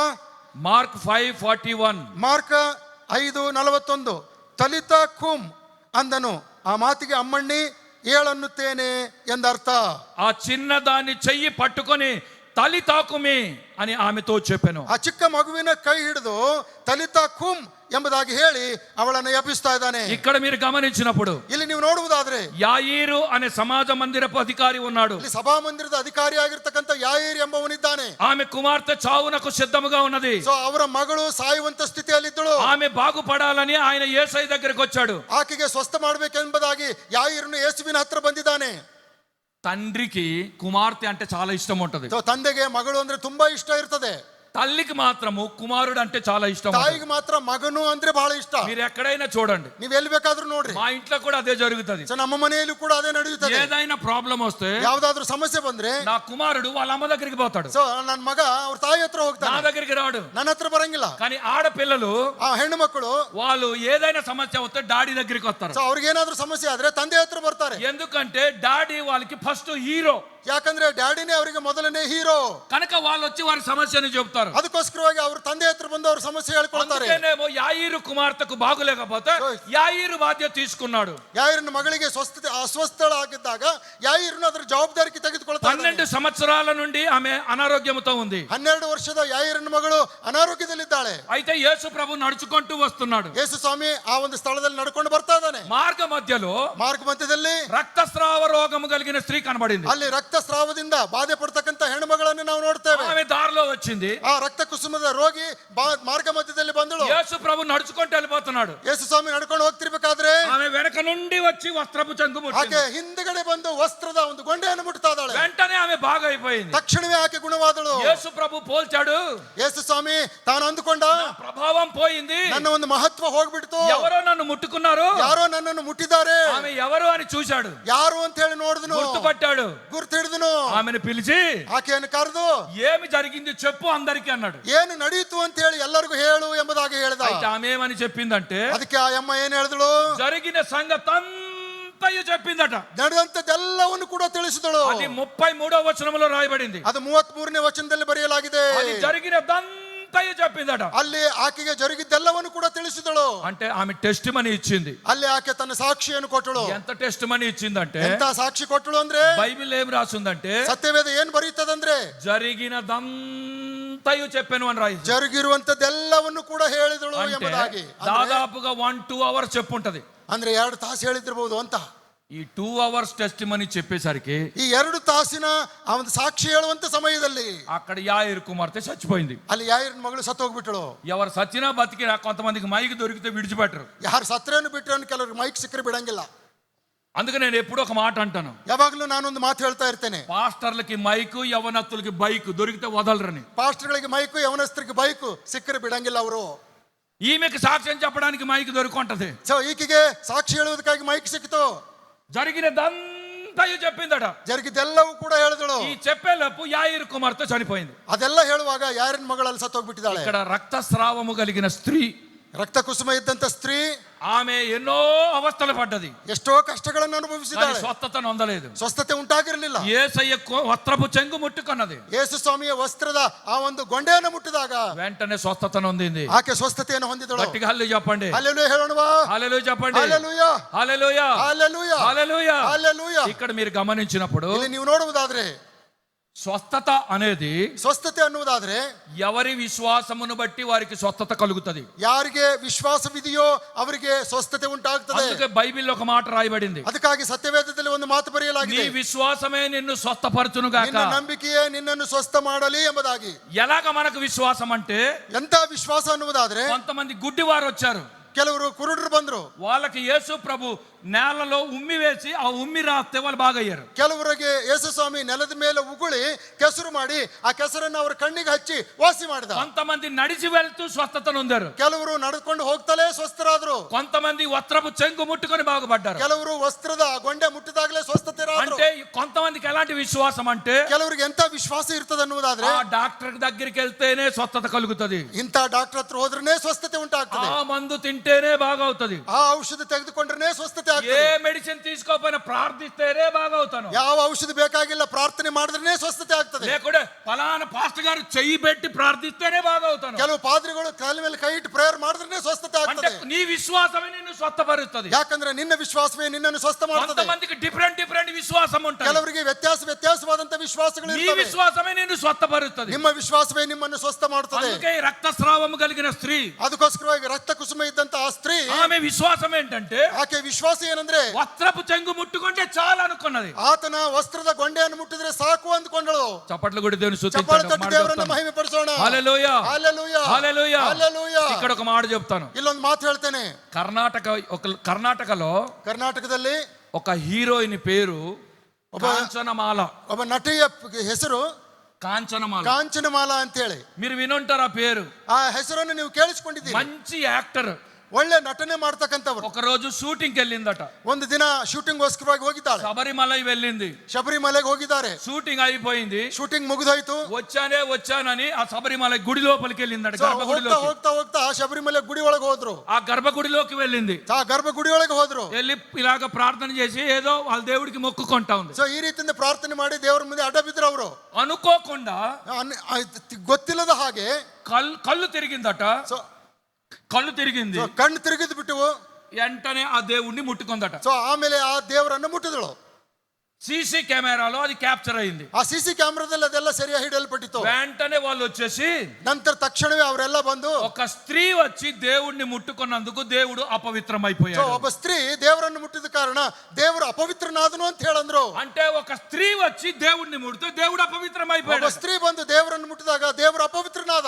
ఇది నేను పేపర్ లో వచ్చిన మాట చెప్తున్నాను. ಇದು ಪೇಪರ್ ನಲ್ಲಿ ಬಂದಿರತಕ್ಕಂತ ವರ್ತಮಾನ ಪತ್ರಿಕೆಯಲ್ಲಿ ಬಂದದ್ದನ್ನೇ ಹೇಳ್ತಾ ಇದ್ದೀನಿ. వెంటనే వాళ్ళు ఏం చేశారు? ತಕ್ಷಣವೇ ಅವ್ರು ಏನ್ ಮಾಡಿದ್ರು? ఆమెను పిలిపించారు. కాంచనమాలని రమ్మన్నారు. ಕಾಂಚನಮಾಲ ಅವರನ್ನು ಕರೆದ್ರು. కోర్టులో కేసు వేశారు. ಕೋರ್ಟಿನಲ್ಲಿ ಅದು ಕೇಸ್ ಹಾಕಿದ್ರು. నీవు 3 కోట్ల రూపాయలు ఇస్తే, ನೀವು 3 ಕೋಟಿ ರೂಪಾಯಿಗಳನ್ನು ಕೊಟ್ರೆ మేము పాలు తీసుకొచ్చి ನಾವು ಹಾಲು ತೆಗೆದುಕೊಂಡು ఆ ಬಂದು పాలతో ఆ గర్భగుడి మొత్తం క్లీన్ చేస్తామన్నారు. ಗರ್ಭಗುಡಿಯನ್ನೆಲ್ಲ ಹಾಲಿನಿಂದ ತೊಳೆದು ಶುಚಿ ಮಾಡ್ತೇವೆ. ఎందుకంటే నువ్వు దేవుడిని ముట్టుకున్నావు. ಯಾಕಂದ್ರೆ ನೀನು ದೇವರನ್ನ ಮುಟ್ಟಿದ್ದಿ. మా దేవుడు అపవిత్రమైపోయాడు. ನಮ್ಮ ದೇವರು ಅಪವಿತ್ರವಾಗಿಬಿಟ್ಟಿದ್ದಾನೆ. అయితే ఆమన్నది, ಆ ಅಮ್ಮ ಹೇಳಿದಳು, నేను ఒక సినిమా షూటింగ్ చేస్తే ನಾನು ಸಿನಿಮಾ ಶೂಟಿಂಗ್ ಮಾಡಿದ್ರೆ 50 to 75 lakhs ఇస్తారు. 50 ರಿಂದ 75 ಲಕ್ಷ ಕೊಡ್ತಾರೆ. మీరు 3 కోట్లు అడిగితే ನೀವು 3 ಕೋಟಿ ಕೇಳಿದ್ರೆ 3 సినిమాలు తీయాలా. 3 ಸಿನಿಮಾ అంత ಮಾಡ್ಬೇಕಾಗ್ತದೆ. డబ్బులు నా దగ్గర లేవు. ಅಷ್ಟು ಹಣ ನನ್ನಲ್ಲಿಲ್ಲ. ఈమె కోర్టుకి వెళ్ళింది. ಕೋರ್ಟಿಗೆ ಹೋದ್ರಿ ಇವರು. తర్వాత వాళ్ళు ఏమన్నారంటే ಕೋರ್ಟಿನೆಲ್ಲ నీకు ఎంత ఇవ్వగలవని అడిగితే ಸೊ ನಿಮಗೆ ಎಷ್ಟು ಕೊಡ್ಬೇಕು ಅಂತ ಹೇಳಿದ್ರೆ ఆమె 60 lakhs ಇచ్చిందట. ಅವ್ರಿಗೆ 60 ಲಕ್ಷ ಕೊಡು ಅಂತ ಹೇಳಿದ್ರು. 60 లక్షలు తీసుకొచ్చి ಆ 60 ಲಕ್ಷ ತಗೊಂಡು ಬಂದು పాలు తీసుకొచ్చి ಹಾಲು ತೆಗೆದುಕೊಂಡು ಬಂದು నీళ్లు కలిపి ನೀರು ಕಲಿಸಿ ఆ దేవుణ్ణి ప్రక్షాళనం చేశారట. ಆ ದೇವರನ್ನ ಪ್ರೋಕ್ಷಿಸಿ ಶುದ್ಧಿ ಮಾಡಿದ್ರು. నేను ఇందులో ఏం చెప్తున్నానో తెలుసా? ಇದ್ರ ಮೂಲಕ ಏನ್ ಹೇಳ್ತೇನೆ ಗೊತ್ತಾ? ఒక స్త్రీ దేవుణ్ణి ముట్టుకుంటే ಒಬ್ಬ ಸ್ತ್ರೀ ದೇವರನ್ನ ಮುಟ್ಟಿದ್ರೆ ఆ దేవుడు అపవిత్రమైపోయాడు. ಆ ದೇವರು ಅಪವಿತ್ರವಾಗಿ ಹೋದ. నా దేవుడు ನನ್ನ ದೇವರು ఆయన నన్ను ముట్టుకుంటే ಆಕೆ ತನ್ನನ್ನು ಮುಟ್ಟಿದಾಗ నేను పవిత్రం చేయబడ్డాను. ಸೊ ನಾನು ಪವಿತ್ರಳಾದೆನು. అన్య విశ్వాసానికి ಸೊ ಅನ್ಯರ ವಿಶ್ವಾಸಕ್ಕೂ మన విశ్వాసానికి ನಮ್ಮ ವಿಶ್ವಾಸಕ್ಕೂ తేడా అదే. ಅದೇ ವ್ಯತ್ಯಾಸ.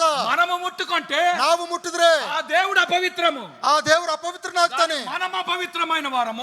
ಅಪವಿತ್ರವಾದಂತ ನಾವು మనల్ని దేవుడు ముట్టుకుంటే ದೇವರನ್ನು ನಾವು ಮುಟ್ಟಿದಾಗ మనం పవిత్ర ನಾವು పವಿತ್ರರಾಗ್ತೇವೆ. పరచబడతాము. దేవుని స్తుతించాడు. ದೇವರನ್ನು ಸ್ತುತಿಸೋಣ. హల్లెలూయా, ಹಲ್ಲೆಲೂಯಾ, హల్లెలూయా, ಹಲ್ಲೆಲೂಯಾ, హల్లెలూయా, ಹಲ್ಲೆಲೂಯಾ, హల్లెలూయా. ಹಲ್ಲೆಲೂಯಾ. దేవుడు అపవిత్రం అవ్వలేదు. ದೇವರು ಅಪವಿತ್ರನಾಗುವುದಿಲ್ಲ. ఈ రక్తస్రావ రోగము కలిగిన స్త్రీ ಈ ರಕ್ತ ಕುಸುಮ ರೋಗಿ యేసయ్యను ముట్టుకుంటే ಯೇಸು ಸ್ವಾಮಿಯನ್ನು ಮುಟ್ಟಿದಾಗ ఈమె బాగయ్యింది. ಆಕೆಗೆ ಸ್ವಸ್ಥತೆ ಉಂಟಾಯಿತು.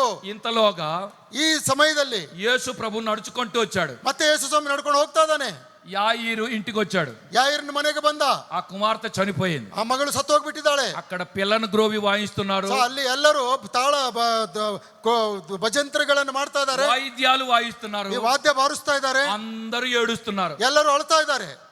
యేసయ్య వచ్చాడు. ಯೇಸು ಸ್ವಾಮಿ ಬಂದನು. వారి మధ్యకెళ్ళి ಅವರ ಮಧ್ಯದಲ್ಲಿ ನಿಂತುಕೊಂಡು చిన్నదాన్ని ಆ ಚಿಕ್ಕ ಮಗುವಿಗೆ చెయ్యి పట్టుకొని ಕೈ ಹಿಡಿದು తల్లి తాకుమే అన్నాడు. ತಲಿತಾ ಖೂಮ್ ಅಂತ ಹೇಳಂದ್ರು. చిన్నదానా లేము అన్నాడు. ಚಿಕ್ಕಮ್ಮ ಅಮ್ಮಣ್ಣಿ ಎದ್ದೇಳು ಅಂದ್ರು. ఇక్కడ మీకు ఒక విషయం చెప్పి క్లోజ్ చేస్తాను. ಒಂದು ವಿಷಯ ಹೇಳಿ ಮುಕ್ತಾಯ ಮಾಡ್ತೇನೆ. ఆ చనిపోయిన వ్యక్తి దగ్గర ಆ ಸತ್ತಂತ ವ್ಯಕ್ತಿ ಹತ್ರ వారు ఏడుస్తూ ఉన్నారు. ಅವರೆಲ್ಲರೂ ಅಳ್ತಾ ಇದ್ದಾರೆ. కన్నీరు కారుస్తూ ఉన్నారు. ಕಣ್ಣೀರು ಬಿಡ್ತಾ ಇದ್ದಾರೆ. మ్యూజిక్ వాయిస్తున్నారు. ಸೊ ವಾದ್ಯ ನುಡಿಸ್ತಾ ಇದ್ದಾರೆ. మాకొక ట్రైబల్ గ్రూప్ ఉంది. ನಮ್ಮ ಹತ್ರ ಒಂದು ಬುಡಕಟ್ಟಿನ ಜನಾಂಗದವರಿದ್ದಾರೆ. ఆ ట్రైబల్ పేరు సౌరా ట్రైబ్. ಆ ಬುಡಕಟ್ಟು ಜನಾಂಗದವರ ಹೆಸರು ಸೋರಾ ಎಂಬುದಾಗಿ. వాళ్ళు ఏం చేస్తారో తెలుసా? ಅವ್ರು ಏನ್ ಮಾಡ್ತಾರೆ ಗೊತ್ತಾ? ఎవరైనా చనిపోతే ಯಾರಾದ್ರೂ ಸತ್ತಂತ ಸಮಯದಲ್ಲಿ ఏడ్చే వాళ్ళు బంధువులు లేకపోతే ಅಳುವಂತ ಬಂಧುಗಳು ಯಾರು ಇಲ್ಲದೆ ಇದ್ರೆ పక్క ఊరు నుంచి రెంట్కి తీసుకొస్తారు ఏడ్చే వాళ్ళు. ಪಕ್ಕದ ಊರಿನಲ್ಲಿ ಕಿರಾಯಿ ಬಾಡಿಗೆ ತೆಗೆದುಕೊಂಡು ಬರ್ತಾರೆ. ఏడవడానికి కొంతమంది కిరాయికి తీసుకొస్తారు. ಅಳುವುದಕ್ಕೋಸ್ಕರವಾಗಿ ಬಾಡಿಗೆ ಕೊಟ್ಟು ಅವರನ್ನು ಕರ್ಕೊಂಡು ಬರ್ತಾರೆ. ఆ వచ్చే వాళ్ళు ఏం చేస్తారంటే ಬಂದಂತ ಅವ್ರು ಏನ್ ಮಾಡ್ತಾರಂದ್ರೆ, మా ఫ్రెండ్ వాళ్ళ మమ్మీ చనిపోయింది ఒకసారి. ಸೊ ನನ್ನ ಸ್ನೇಹಿತರ ತಾಯಿ ಸತ್ತೋಗಿದ್ರು ಒಂದು ಸಾರಿ. అప్పుడు నేను చూడడానికి వెళ్ళాను. ಅವ್ರಿಗೆ ನೋಡ್ಬೇಕು ಅಂತ ಹೇಳಿ ನಾನು ಹೋಗಿದ್ದೆ. ఆ యొక్క తల్లి వాళ్ళ శవం పడి ఉన్నది. ಅಲ್ಲಿ ತಾಯಿಯ ಒಂದು ಶವ ಹಾಕಿದ್ರು. అటొక ముగ్గురు, ಆ ಕಡೆ 3 ಜನ, ఇంకొక నలుగురు కూర్చున్నారు. ಈ ಕಡೆ 4 ಜನ ಕೂತ್ಕೊಂಡಿದ್ರು. వాళ్ళు అది సిస్టమాటిక్ గా ఏడుస్తున్నారు. ಅವರು ಒಂದು ಕ್ರಮಬದ್ಧವಾಗಿ ಅಳ್ತಾ ಇದ್ದಾರೆ. ఏడుపులో కూడా సిస్టమాటిక్ ఉంది. ಅಳುವಂತದ್ರಲ್ಲಿ ಕೂಡ ಕ್ರಮ ಇದೆ.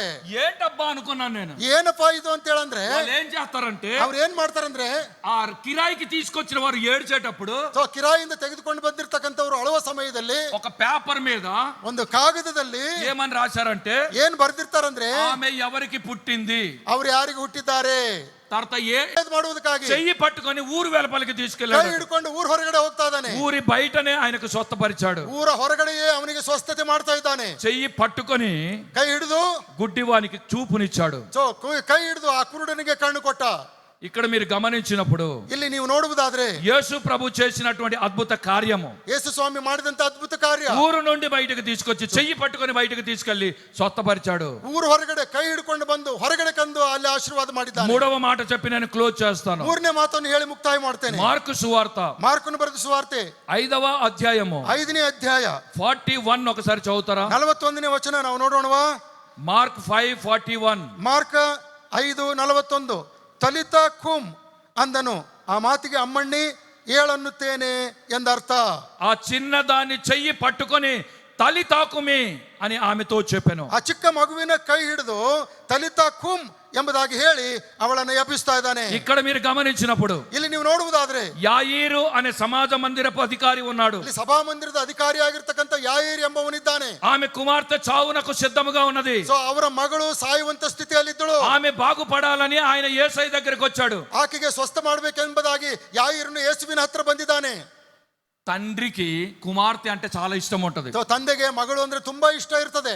తల్లికి మాత్రము కుమారుడు అంటే చాలా ఇష్టం ఉంటుంది. ತಾಯಿಗೆ ಮಾತ್ರ ಮಗನು ಅಂದ್ರೆ ಬಹಳ ಇಷ್ಟ. మీరు ఎక్కడైనా చూడండి, ನೀವ್ ಎಲ್ಲಿ ಬೇಕಾದ್ರೂ ನೋಡ್ರಿ, మా ఇంట్లో కూడా అదే జరుగుతుంది. ಸೊ ನಮ್ಮ ಮನೆಯಲ್ಲೂ ಕೂಡ ಅದೇ ನಡೆಯುತ್ತದೆ. ఏదైనా ప్రాబ్లం వస్తే ಯಾವ್ದಾದ್ರು ಸಮಸ್ಯೆ ಬಂದ್ರೆ నా కుమారుడు వాళ్ళ అమ్మ దగ్గరికి పోతాడు, ಸೊ ನನ್ನ ಮಗ ಅವ್ರ ತಾಯಿ ಹತ್ರ నా ಹೋಗ್ತಾನೆ, దగ్గరికి రాడు. ನನ್ನ ಹತ್ರ ಬರಂಗಿಲ್ಲ. కానీ ఆడపిల్లలు ಆ ಹೆಣ್ಣು ಮಕ್ಕಳು వాళ్ళు ఏదైనా సమస్య వస్తే డాడీ దగ్గరికి వస్తారు. ಸೊ ಅವ್ರಿಗೇನಾದ್ರೂ ಸಮಸ್ಯೆ ಆದ್ರೆ ತಂದೆ ಹತ್ರ ಬರ್ತಾರೆ. ఎందుకంటే డాడీ వాళ్ళకి ఫస్ట్ హీరో ಯಾಕಂದ್ರೆ ಡ್ಯಾಡಿನೇ ಅವರಿಗೆ ಮೊದಲನೇ ಹೀರೋ. కనుక వాళ్ళు వచ్చి వారి సమస్యను చెప్తారు. ಅದಕ್ಕೋಸ್ಕರವಾಗಿ ಅವ್ರ ತಂದೆ ಹತ್ರ ಬಂದು ಅವ್ರ ಸಮಸ್ಯೆ ಹೇಳ್ಕೊಳ್ತಾರೆ. అందుకేనేమో యాయిరు కుమార్తెకు బాగులేకపోతే యాయిరు బాధ్యత తీసుకున్నాడు. ಯಾಯಿರನ ಮಗಳಿಗೆ ಅಸ್ವಸ್ಥಳಾಗಿದ್ದಾಗ ಯಾಯಿರನು ಅದರ ಜವಾಬ್ದಾರಿ ತೆಗೆದುಕೊಳ್ತಾನೆ. 12 సంవత్సరాల నుండి ఆమె అనారోగ్యంతో ఉంది. 12 ವರ್ಷದ ಯಾಯಿರನ ಮಗಳು ಅನಾರೋಗ್ಯದಲ್ಲಿದ್ದಾಳೆ. అయితే యేసు ప్రభు నడుచుకుంటూ వస్తున్నాడు. ಯೇಸು ಸ್ವಾಮಿ ಆ ಒಂದು ಸ್ಥಳದಲ್ಲಿ ನಡ್ಕೊಂಡು ಬರ್ತಾ ಇದ್ದಾನೆ. మార్గ మధ్యದಲ್ಲಿ రక్తస్రావ రోగము కలిగిన స్త్రీ కనబడింది. ಅಲ್ಲಿ ರಕ್ತಸ್ರಾವದಿಂದ ಬಾಧೆ ಪಡ್ತಕ್ಕಂತ ಹೆಣ್ಣುಮಗಳನ್ನು ನಾವು ನೋಡ್ತೇವೆ. ఆమె దారిలో వచ్చింది. ಆ ರಕ್ತ ಕುಸುಮದ ರೋಗಿ ಮಾರ್ಗ ಮಧ್ಯದಲ್ಲಿ ಬಂದಳು. యేసు ప్రభు నడుచుకుంటూ వెళ్ళిపోతున్నాడు. ಯೇಸು ಸ್ವಾಮಿ ನಡ್ಕೊಂಡು ಹೋಗ್ತಿರ್ಬೇಕಾದ್ರೆ ఆమె వెనక నుండి వచ్చి వస్త్రపు చెంగు ముట్టింది. ಆಕೆ ಹಿಂದ್ಗಡೆ ಬಂದು ವಸ್ತ್ರದ ಒಂದು ಗೊಂಡೆಯನ್ನು ಮುಟ್ತಾ ಇದ್ದಾಳೆ. వెంటనే ఆమె బాగా అయిపోయింది. ತಕ್ಷಣವೇ ಆಕೆ ಗುಣವಾದಳು. యేసు ప్రభు పోల్చాడు. ಯೇಸು ಸ್ವಾಮಿ ತಾನು ಅಂದುಕೊಂಡ, ప్రభావం పోయింది, ನನ್ನ ಒಂದು ಮಹತ್ವ ಹೋಗ್ಬಿಡ್ತು, ఎవరో నన్ను ముట్టుకున్నారు, ಯಾರೋ ನನ್ನನ್ನು ಮುಟ್ಟಿದ್ದಾರೆ, ఆమె ఎవరు అని చూశాడు, ಯಾರು ಅಂತ ಹೇಳಿ ನೋಡಿದನು, గుర్తుపట్టాడు, ಗುರ್ತಿಡಿದನು. ఆమెను పిలిచి ಆಕೆಯನ್ನು ಕರೆದು ఏమి జరిగింది చెప్పు అందరికి అన్నాడు. ಏನು ನಡೆಯಿತು ಅಂತ ಹೇಳಿ ಎಲ್ಲರಿಗೂ ಹೇಳು ಎಂಬುದಾಗಿ ಹೇಳಿದ. అయితే ఆమె ఏమని చెప్పిందంటే, ಅದಕ್ಕೆ ಆ ಅಮ್ಮ ಏನ್ ಹೇಳಿದಳು, జరిగిన సంగతంతయు చెప్పిందట. ನಡೆದಂತದೆಲ್ಲವನ್ನು ಕೂಡ ತಿಳಿಸಿದಳು. అది 33వ వచనంలో రాయబడింది. ಅದು 33ನೇ ವಚನದಲ್ಲಿ ಬರೆಯಲಾಗಿದೆ. అది జరిగినదంతయు చెప్పిందట. ಅಲ್ಲಿ ಆಕೆಗೆ ಜರುಗಿದ್ದೆಲ್ಲವನ್ನು ಕೂಡ ತಿಳಿಸಿದಳು. అంటే ఆమె టెస్ట్ మనీ ఇచ్చింది. ಅಲ್ಲಿ ಆಕೆ ತನ್ನ ಸಾಕ್ಷಿಯನ್ನು ಕೊಟ್ಟಳು. ఎంత టెస్ట్ మనీ ఇచ్చిందంటే, ಎಂತ ಸಾಕ್ಷಿ ಕೊಟ್ಟಳು ಅಂದ್ರೆ, బైబిల్ ఏం రాసిందంటే, ಸತ್ಯವೇದ ಏನ್ ಬರೀತದಂದ್ರೆ, జరిగినదంతయు చెప్పాను అని రాయి. ಜರುಗಿರುವಂತದ್ದೆಲ್ಲವನ್ನು ಕೂಡ ಹೇಳಿದಳು అంటే ಎಂಬುದಾಗಿ. దాదాపుగా 1-2 అవర్స్ చెప్పుంటది. ಅಂದ್ರೆ 2 ತಾಸು ಹೇಳಿದಿರಬಹುದು ಅಂತ. ఈ 2 అవర్స్ టెస్ట్ మనీ చెప్పేసరికి ಈ 2 ತಾಸಿನ ಆ ಒಂದು ಸಾಕ್ಷಿ ಹೇಳುವಂತ ಸಮಯದಲ್ಲಿ అక్కడ యాయిరు కుమార్తె చచ్చిపోయింది. ಅಲ್ಲಿ ಯಾಯಿರನ ಮಗಳು ಸತ್ತು ಹೋಗ್ಬಿಟ್ಟಳು. ఎవరు సచ్చినా బతికినా కొంతమందికి మైక్ దొరికితే విడిచిపెట్టరు. ಯಾರು ಸತ್ರೇನು ಬಿಟ್ಟರು ಕೆಲವರು ಮೈಕ್ ಸಿಕ್ಕರೆ ಬಿಡಂಗಿಲ್ಲ. అందుకే నేను ఎప్పుడూ ఒక మాట అంటాను, ಯಾವಾಗಲೂ ನಾನೊಂದು ಮಾತು ಹೇಳ್ತಾ ಇರ್ತೇನೆ, పాస్టర్లకి మైకు, యవనస్తులకి బైక్ దొరికితే వదలరని. ಪಾಸ್ಟರ್ಗಳಿಗೆ ಮೈಕು, ಯವನಸ್ಥರಿಗೆ ಬೈಕು ಸಿಕ್ಕರೆ ಬಿಡಂಗಿಲ್ಲ ಅವರು. ఈమెకి సాక్ష్యం చెప్పడానికి మైక్ దొరికొంటది. ಸೊ ಈಕೆಗೆ ಸಾಕ್ಷಿ ಹೇಳುವುದಕ್ಕಾಗಿ ಮೈಕ್ ಸಿಕ್ಕಿತು. జరిగినదంతయు చెప్పిందట. ಜರುಗಿದ್ದೆಲ್ಲವೂ ಕೂಡ ಹೇಳಿದಳು. ఈ చెప్పేలోపు యాయిరు కుమార్తె చనిపోయింది. ಅದೆಲ್ಲ ಹೇಳುವಾಗ ಯಾರಿನ ಮಗಳಲ್ಲಿ ಸತ್ತು ಹೋಗ್ಬಿಟ್ಟಿದ್ದಾಳೆ. ఇక్కడ రక్తస్రావము కలిగిన స్త్రీ, ರಕ್ತ ಕುಸುಮ ಇದ್ದಂತ ಸ್ತ್ರೀ, ఆమె ఎన్నో అవస్థలు పడ్డది, ಎಷ್ಟೋ ಕಷ್ಟಗಳನ್ನು ಅನುಭವಿಸಿದ್ದಾಳೆ. స్వస్థత నొందలేదు. ಸ್ವಸ್ಥತೆ ಉಂಟಾಗಿರಲಿಲ್ಲ. యేసయ్య వస్త్రపు చెంగు ముట్టుకున్నది. ಯೇಸು ಸ್ವಾಮಿಯ ವಸ್ತ್ರದ ಆ ಒಂದು ಗೊಂಡೆಯನ್ನು ಮುಟ್ಟಿದಾಗ వెంటనే స్వస్థత నొందింది. ಆಕೆ ಸ್ವಸ್ಥತೆಯನ್ನು ಹೊಂದಿದಳು. గట్టిగా హల్లెలూయా చెప్పండి. ಹಲ್ಲೆಲೂಯಾ ಹೇಳೋಣವಾ? హల్లెలూయా చెప్పండి. ಹಲ್ಲೆಲೂಯಾ, హల్లెలూయా, ಹಲ್ಲೆಲೂಯಾ, హల్లెలూయా. ಹಲ್ಲೆಲೂಯಾ. ఇక్కడ మీరు గమనించినప్పుడు ಇಲ್ಲಿ ನೀವು ನೋಡುವುದಾದ್ರೆ, స్వస్థత అనేది ಸ್ವಸ್ಥತೆ ಅನ್ನುವುದಾದ್ರೆ ఎవరి విశ్వాసమును బట్టి వారికి స్వస్థత కలుగుతది. ಯಾರಿಗೆ ವಿಶ್ವಾಸವಿದೆಯೋ ಅವರಿಗೆ ಸ್ವಸ್ಥತೆ ಉಂಟಾಗ್ತದೆ. అందుకే బైబిల్లో ఒక మాట రాయబడింది, ಅದಕ್ಕಾಗಿ ಸತ್ಯವೇದದಲ್ಲಿ ಒಂದು ಮಾತು నీ ಬರೆಯಲಾಗಿದೆ, విశ్వాసమే నిన్ను స్వస్థపరచును గాక. ನಿನ್ನ ನಂಬಿಕೆಯೇ ನಿನ್ನನ್ನು ಸ್ವಸ್ಥ ಮಾಡಲಿ ಎಂಬುದಾಗಿ. ఎలాగ మనకు విశ్వాసం అంటే, ಎಂತ ವಿಶ್ವಾಸ ಅನ್ನುವುದಾದ್ರೆ, కొంతమంది గుడ్డివారు వచ్చారు, ಕೆಲವರು ಕುರುಡರು ಬಂದ್ರು, వాళ్ళకి యేసు ప్రభు నేలలో ఉమ్మి వేసి ఆ ఉమ్మి రాస్తే వాళ్ళు బాగయ్యారు. ಕೆಲವರಿಗೆ ಯೇಸು ಸ್ವಾಮಿ ನೆಲದ ಮೇಲೆ ಉಗುಳಿ ಕೆಸರು ಮಾಡಿ ಆ ಕೆಸರನ್ನು ಅವರ ಕಣ್ಣಿಗೆ ಹಚ್ಚಿ ವಾಸಿ ಮಾಡಿದ. కొంతమంది నడిచి వెళ్తూ స్వస్థత నొందారు, ಕೆಲವರು ನಡೆದುಕೊಂಡು ಹೋಗ್ತಲೇ ಸ್ವಸ್ಥರಾದ್ರು, కొంతమంది వస్త్రపు చెంగు ముట్టుకొని బాగుపడ్డారు. ಕೆಲವರು ವಸ್ತ್ರದ ಗೊಂಡೆ ಮುಟ್ಟಿದಾಗಲೇ ಸ್ವಸ್ಥತೆ అంటే కొంతమందికి ఎలాంటి విశ్వాసం అంటే, ಕೆಲವರಿಗೆ ಎಂತ ವಿಶ್ವಾಸ ಇರ್ತದೆ ಅನ್ನುವುದಾದ್ರೆ, ఆ డాక్టర్ దగ్గరికి వెళ్తేనే స్వస్థత కలుగుతది, ಇಂತ ಡಾಕ್ಟರ್ ಹತ್ರ ಹೋದ್ರೇ ಸ್ವಸ್ಥತೆ ಉಂಟಾಗ್ತದೆ, ఆ మందు తింటేనే బాగవుతది, ಆ ಔಷಧ ತೆಗೆದುಕೊಂಡ್ರೆ ಸ್ವಸ್ಥತೆ ఏ ಆಗ್ತದೆ, మెడిసిన్ తీసుకోకపోయినా ప్రార్థిస్తేనే బాగవుతాను, ಯಾವ ಔಷಧ ಬೇಕಾಗಿಲ್ಲ ಪ್ರಾರ್ಥನೆ ಮಾಡಿದ್ರೆ ಸ್ವಸ್ಥತೆ ಆಗ್ತದೆ, లేకుంటే ఫలానా పాస్టర్ గారు చెయ్యి పెట్టి ప్రార్థిస్తేనే బాగవుతాను. ಕೆಲವು ಪಾದ್ರಿಗಳು ಕಾಲ ಮೇಲೆ ಕೈ ಇಟ್ಟು ಪ್ರೇಯರ್ ಮಾಡಿದ್ರೆ ಸ್ವಸ್ಥತೆ అంటే ಆಗ್ತದೆ. నీ విశ్వాసమే నిన్ను స్వస్థపరుస్తుంది. ಯಾಕಂದ್ರೆ ನಿನ್ನ ವಿಶ್ವಾಸವೇ ನಿನ್ನನ್ನು ಸ್ವಸ್ಥ ಮಾಡ್ತದೆ. కొంతమందికి డిఫరెంట్ విశ్వాసం ఉంటుంది, ಕೆಲವರಿಗೆ ವ್ಯತ್ಯಾಸವಾದಂತ ವಿಶ್ವಾಸಗಳು నీ ಇರ್ತವೆ. విశ్వాసమే నిన్ను స్వస్థపరుస్తుంది. ನಿಮ್ಮ ವಿಶ್ವಾಸವೇ ನಿಮ್ಮನ್ನು ಸ್ವಸ್ಥ ಮಾಡ್ತದೆ. అందుకే ఈ రక్తస్రావము కలిగిన స్త్రీ, ಅದಕ್ಕೋಸ್ಕರವಾಗಿ ರಕ್ತ ಕುಸುಮ ಇದ್ದಂತ ಆ ಸ್ತ್ರೀ, ఆమె విశ్వాసం ఏంటంటే, ಆಕೆ ವಿಶ್ವಾಸ ಏನಂದ್ರೆ వస్త్రపు చెంగు ముట్టుకుంటే చాలు అనుకున్నది. ಆತನ ವಸ್ತ್ರದ ಗೊಂಡೆಯನ್ನು ಮುಟ್ಟಿದ್ರೆ ಸಾಕು ಅಂದ್ಕೊಂಡಳು. చప్పట్లు కొట్టి దేవుని ಚಪ್ಪಾಳೆ స్తుతించండి. ತಟ್ಟಿ ದೇವರನ್ನ ಮಹಿಮೆ ಪಡಿಸೋಣ. హల్లెలూయా, ಹಲ್ಲೆಲೂಯಾ, హల్లెలూయా. ಹಲ್ಲೆಲೂಯಾ. ఇక్కడ ఒక మాట చెప్తాను. ಇಲ್ಲೊಂದು ಮಾತು ಹೇಳ್ತೇನೆ. కర్ణాటకలో ಕರ್ನಾಟಕದಲ್ಲಿ ఒక హీరోయిన్ పేరు కాంచనమాల. ಒಬ್ಬ ನಟಿಯ ಹೆಸರು కాంచనమాల. ಕಾಂಚನಮಾಲ ಅಂತೇಳಿ. మీరు వినుంటారు ఆ పేరు. ಆ ಹೆಸರನ್ನು ನೀವು ಕೇಳಿಸ್ಕೊಂಡಿದ್ದೀರಿ. మంచి యాక్టర్. ಒಳ್ಳೆ ನಟನೆ ಮಾಡ್ತಕ್ಕಂಥವ್ರು. ఒక రోజు షూటింగ్ వెళ్ళిందట. ಒಂದು ದಿನ ಶೂಟಿಂಗ್ ಗೋಸ್ಕರವಾಗಿ ಹೋಗಿದ್ದಾಳೆ. శబరిమల వెళ్ళింది. ಶಬರಿಮಲೆಗೆ ಹೋಗಿದ್ದಾರೆ. షూటింగ్ అయిపోయింది. ಶೂಟಿಂಗ್ ಮುಗಿದೋಯ್ತು. వచ్చానని ఆ శబరిమల గుడి లోపలికి వెళ్ళిందట. గర్భగుడిలోకి ಹೋಗ್ತಾ ಹೋಗ್ತಾ ಶಬರಿಮಲೆ ಗುಡಿ ಒಳಗೆ ಹೋದ್ರು. ఆ గర్భగుడిలోకి వెళ్ళింది. ಆ ಗರ್ಭಗುಡಿ ಒಳಗೆ ಹೋದ್ರು. వెళ్ళి ఇలాగ ప్రార్థన చేసి ఏదో వాళ్ళ దేవుడికి మొక్కుకుంటా ఉంది. ಸೊ ಈ ರೀತಿಯಿಂದ ಪ್ರಾರ್ಥನೆ ಮಾಡಿ ದೇವರ ಮುಂದೆ ಅಡ್ಡ ಬಿದ್ರು ಅವರು. అనుకోకుండా ಗೊತ್ತಿಲ್ಲದ ಹಾಗೆ కళ్ళు తిరిగిందట. కళ్ళు తిరిగింది. ಕಣ್ಣು ತಿರುಗಿದ್ ಬಿಟ್ಟು వెంటనే ఆ దేవుణ్ణి ముట్టుకుందట. ಸೊ ಆಮೇಲೆ ಆ ದೇವರನ್ನು ಮುಟ್ಟಿದಳು. సీసీ కెమెరాలో అది క్యాప్చర్ అయింది. ಆ ಸಿಸಿ ಕ್ಯಾಮೆರಾದಲ್ಲಿ ಅದೆಲ್ಲ ಸರಿಯಾಗಿ ಹಿಡಿಯಲ್ಪಟ್ಟಿತ್ತು. వెంటనే వాళ్ళు వచ్చేసి ನಂತರ ತಕ್ಷಣವೇ ಅವರೆಲ್ಲ ಬಂದು ఒక స్త్రీ వచ్చి దేవుణ్ణి ముట్టుకున్నందుకు దేవుడు అపవిత్రమైపోయాడు. ಒಬ್ಬ ಸ್ತ್ರೀ ದೇವರನ್ನು ಮುಟ್ಟಿದ ಕಾರಣ ದೇವರು ಅಪವಿತ್ರನಾದನು ಅಂತ ಹೇಳಂದ್ರು. అంటే ఒక స్త్రీ వచ్చి దేవుణ్ణి ముడితే దేవుడు అపవిత్రమైపోయాడు. ಒಬ್ಬ ಸ್ತ್ರೀ ಬಂದು ದೇವರನ್ನು ಮುಟ್ಟಿದಾಗ ದೇವರು ಅಪವಿತ್ರನಾದ. ఇది నేను పేపర్ లో వచ్చిన మాట చెప్తున్నాను. ಇದು ಪೇಪರ್ ನಲ್ಲಿ ಬಂದಿರತಕ್ಕಂತ ವರ್ತಮಾನ ಪತ್ರಿಕೆಯಲ್ಲಿ ಬಂದದ್ದನ್ನ ಹೇಳ್ತಾ ಇದ್ದೇನೆ. వెంటనే వాళ్ళు ఏం చేశారు? ತಕ್ಷಣವೇ ಅವ್ರು ಏನ್ ಮಾಡಿದ್ರು? ఆమెను పిలిపించారు. కాంచనమాలని రమ్మన్నారు. ಕಾಂಚನಮಾಲ ಅವರನ್ನು ಕರೆದ್ರು. కోర్టులో కేసు వేశారు. ಕೋರ್ಟಿನಲ್ಲಿ ಅದು ಕೇಸ್ ಹಾಕಿದ್ರು. నీవు 3 కోట్ల రూపాయలు ఇస్తే ನೀವು 3 ಕೋಟಿ ರೂಪಾಯಿಗಳನ್ನು ಕೊಟ್ರೆ మేము పాలు తీసుకొచ్చి ನಾವು ಹಾಲು ತೆಗೆದುಕೊಂಡು ఆ ಬಂದು పాలతో ఆ గర్భగుడి మొత్తం క్లీన్ చేస్తామన్నారు. ಗರ್ಭಗುಡಿಯನ್ನೆಲ್ಲ ಹಾಲಿನಿಂದ ತೊಳೆದು ಶುಚಿ ಮಾಡ್ತೇವೆ. ఎందుకంటే నువ్వు దేవుడిని ముట్టుకున్నావు. ಯಾಕಂದ್ರೆ ನೀನು ದೇವರನ್ನ ಮುಟ್ಟಿದ್ದಿ. మా దేవుడు అపవిత్రమైపోయాడు. ನಮ್ಮ ದೇವರು ಅಪವಿತ್ರವಾಗಿ ಬಿಟ್ಟಿದ್ದಾನೆ.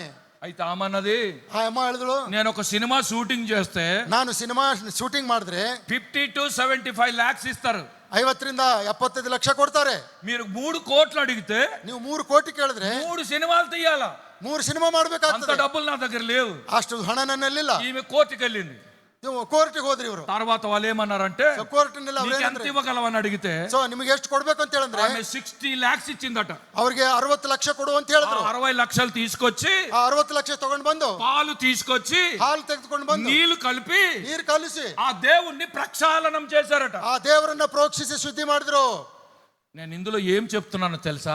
ಇದ್ರ ಮೂಲಕ ಏನ್ ಹೇಳ್ತೀನಿ ಗೊತ್ತಾ? ఒక స్త్రీ దేవుణ్ణి ముట్టుకుంటే ಒಬ್ಬ ಸ್ತ್ರೀ ದೇವರನ್ನು ಮುಟ್ಟಿದ್ರೆ ఆ దేవుడు అపవిత్రమైపోయాడు. ಆ ದೇವರು ಅಪವಿತ್ರವಾಗಿ ಹೋದ. నా దేవుడు, ನನ್ನ ದೇವರು, ఆయన నన్ను ముట్టుకుంటే ಆತನು ಆಕೆ ತನ್ನನ್ನು ಮುಟ್ಟಿದಾಗ నేను పవిత్రం చేయబడ్డాను. ಸೊ ನಾನು ಪವಿತ್ರಳಾದೆನು. అన్య విశ్వాసానికి ಸೊ ಅನ್ಯರ ವಿಶ್ವಾಸಕ್ಕೂ మన విశ్వాసానికి ನಮ್ಮ ವಿಶ್ವಾಸಕ್ಕೂ తేడా అదే. ಅದೇ ವ್ಯತ್ಯಾಸ. మనము ముట్టుకుంటే ನಾವು ಮುಟ್ಟಿದ್ರೆ ఆ దేవుడు అపవిత్రము, ಆ ದೇವರು ಅಪವಿತ್ರನಾಗ್ತಾನೆ. మనం అపవిత్రమైన వారము. ಅಪವಿತ್ರವಾದಂತ ನಾವು మనల్ని దేవుడు ముట్టుకుంటే ದೇವರನ್ನು ನಾವು ಮುಟ್ಟಿದಾಗ మనం పవిత్రపరచబడతాం. ನಾವು ಪವಿತ್ರರಾಗ್ತೇವೆ. పైకెత్తి చప్పట్లు కొట్టి దేవుని స్తుతించండి. ದೇವರನ್ನು ಸ್ತುತಿಸೋಣ. హల్లెలూయా, ಹಲ್ಲೆಲೂಯಾ, హల్లెలూయా, ಹಲ್ಲೆಲೂಯಾ, హల్లెలూయా, ಹಲ್ಲೆಲೂಯಾ, హల్లెలూయా. ಹಲ್ಲೆಲೂಯಾ. దేవుడు అపవిత్రం అవ్వలేదు. ದೇವರು ಅಪವಿತ್ರನಾಗುವುದಿಲ್ಲ. ఈ రక్తస్రావ రోగము కలిగిన స్త్రీ ಈ ರಕ್ತ ಕುಸುಮ ರೋಗಿ యేసయ్యను ముట్టుకుంటే ಯೇಸು ಸ್ವಾಮಿಯನ್ನು ಮುಟ್ಟಿದಾಗ ఈమె బాగయ్యింది. ಆಕೆಗೆ ಸ್ವಸ್ಥತೆ ಉಂಟಾಯಿತು. ఇంతలోగా ಈ ಸಮಯದಲ್ಲಿ యేసు ప్రభు నడుచుకుంటూ వచ్చాడు. ಮತ್ತೆ ಯೇಸು ಸ್ವಾಮಿ ನಡ್ಕೊಂಡು ಹೋಗ್ತಾ ಇದ್ದಾನೆ. యాయిరు ఇంటికి వచ్చాడు. ಯಾಯಿರನ ಮನೆಗೆ ಬಂದ.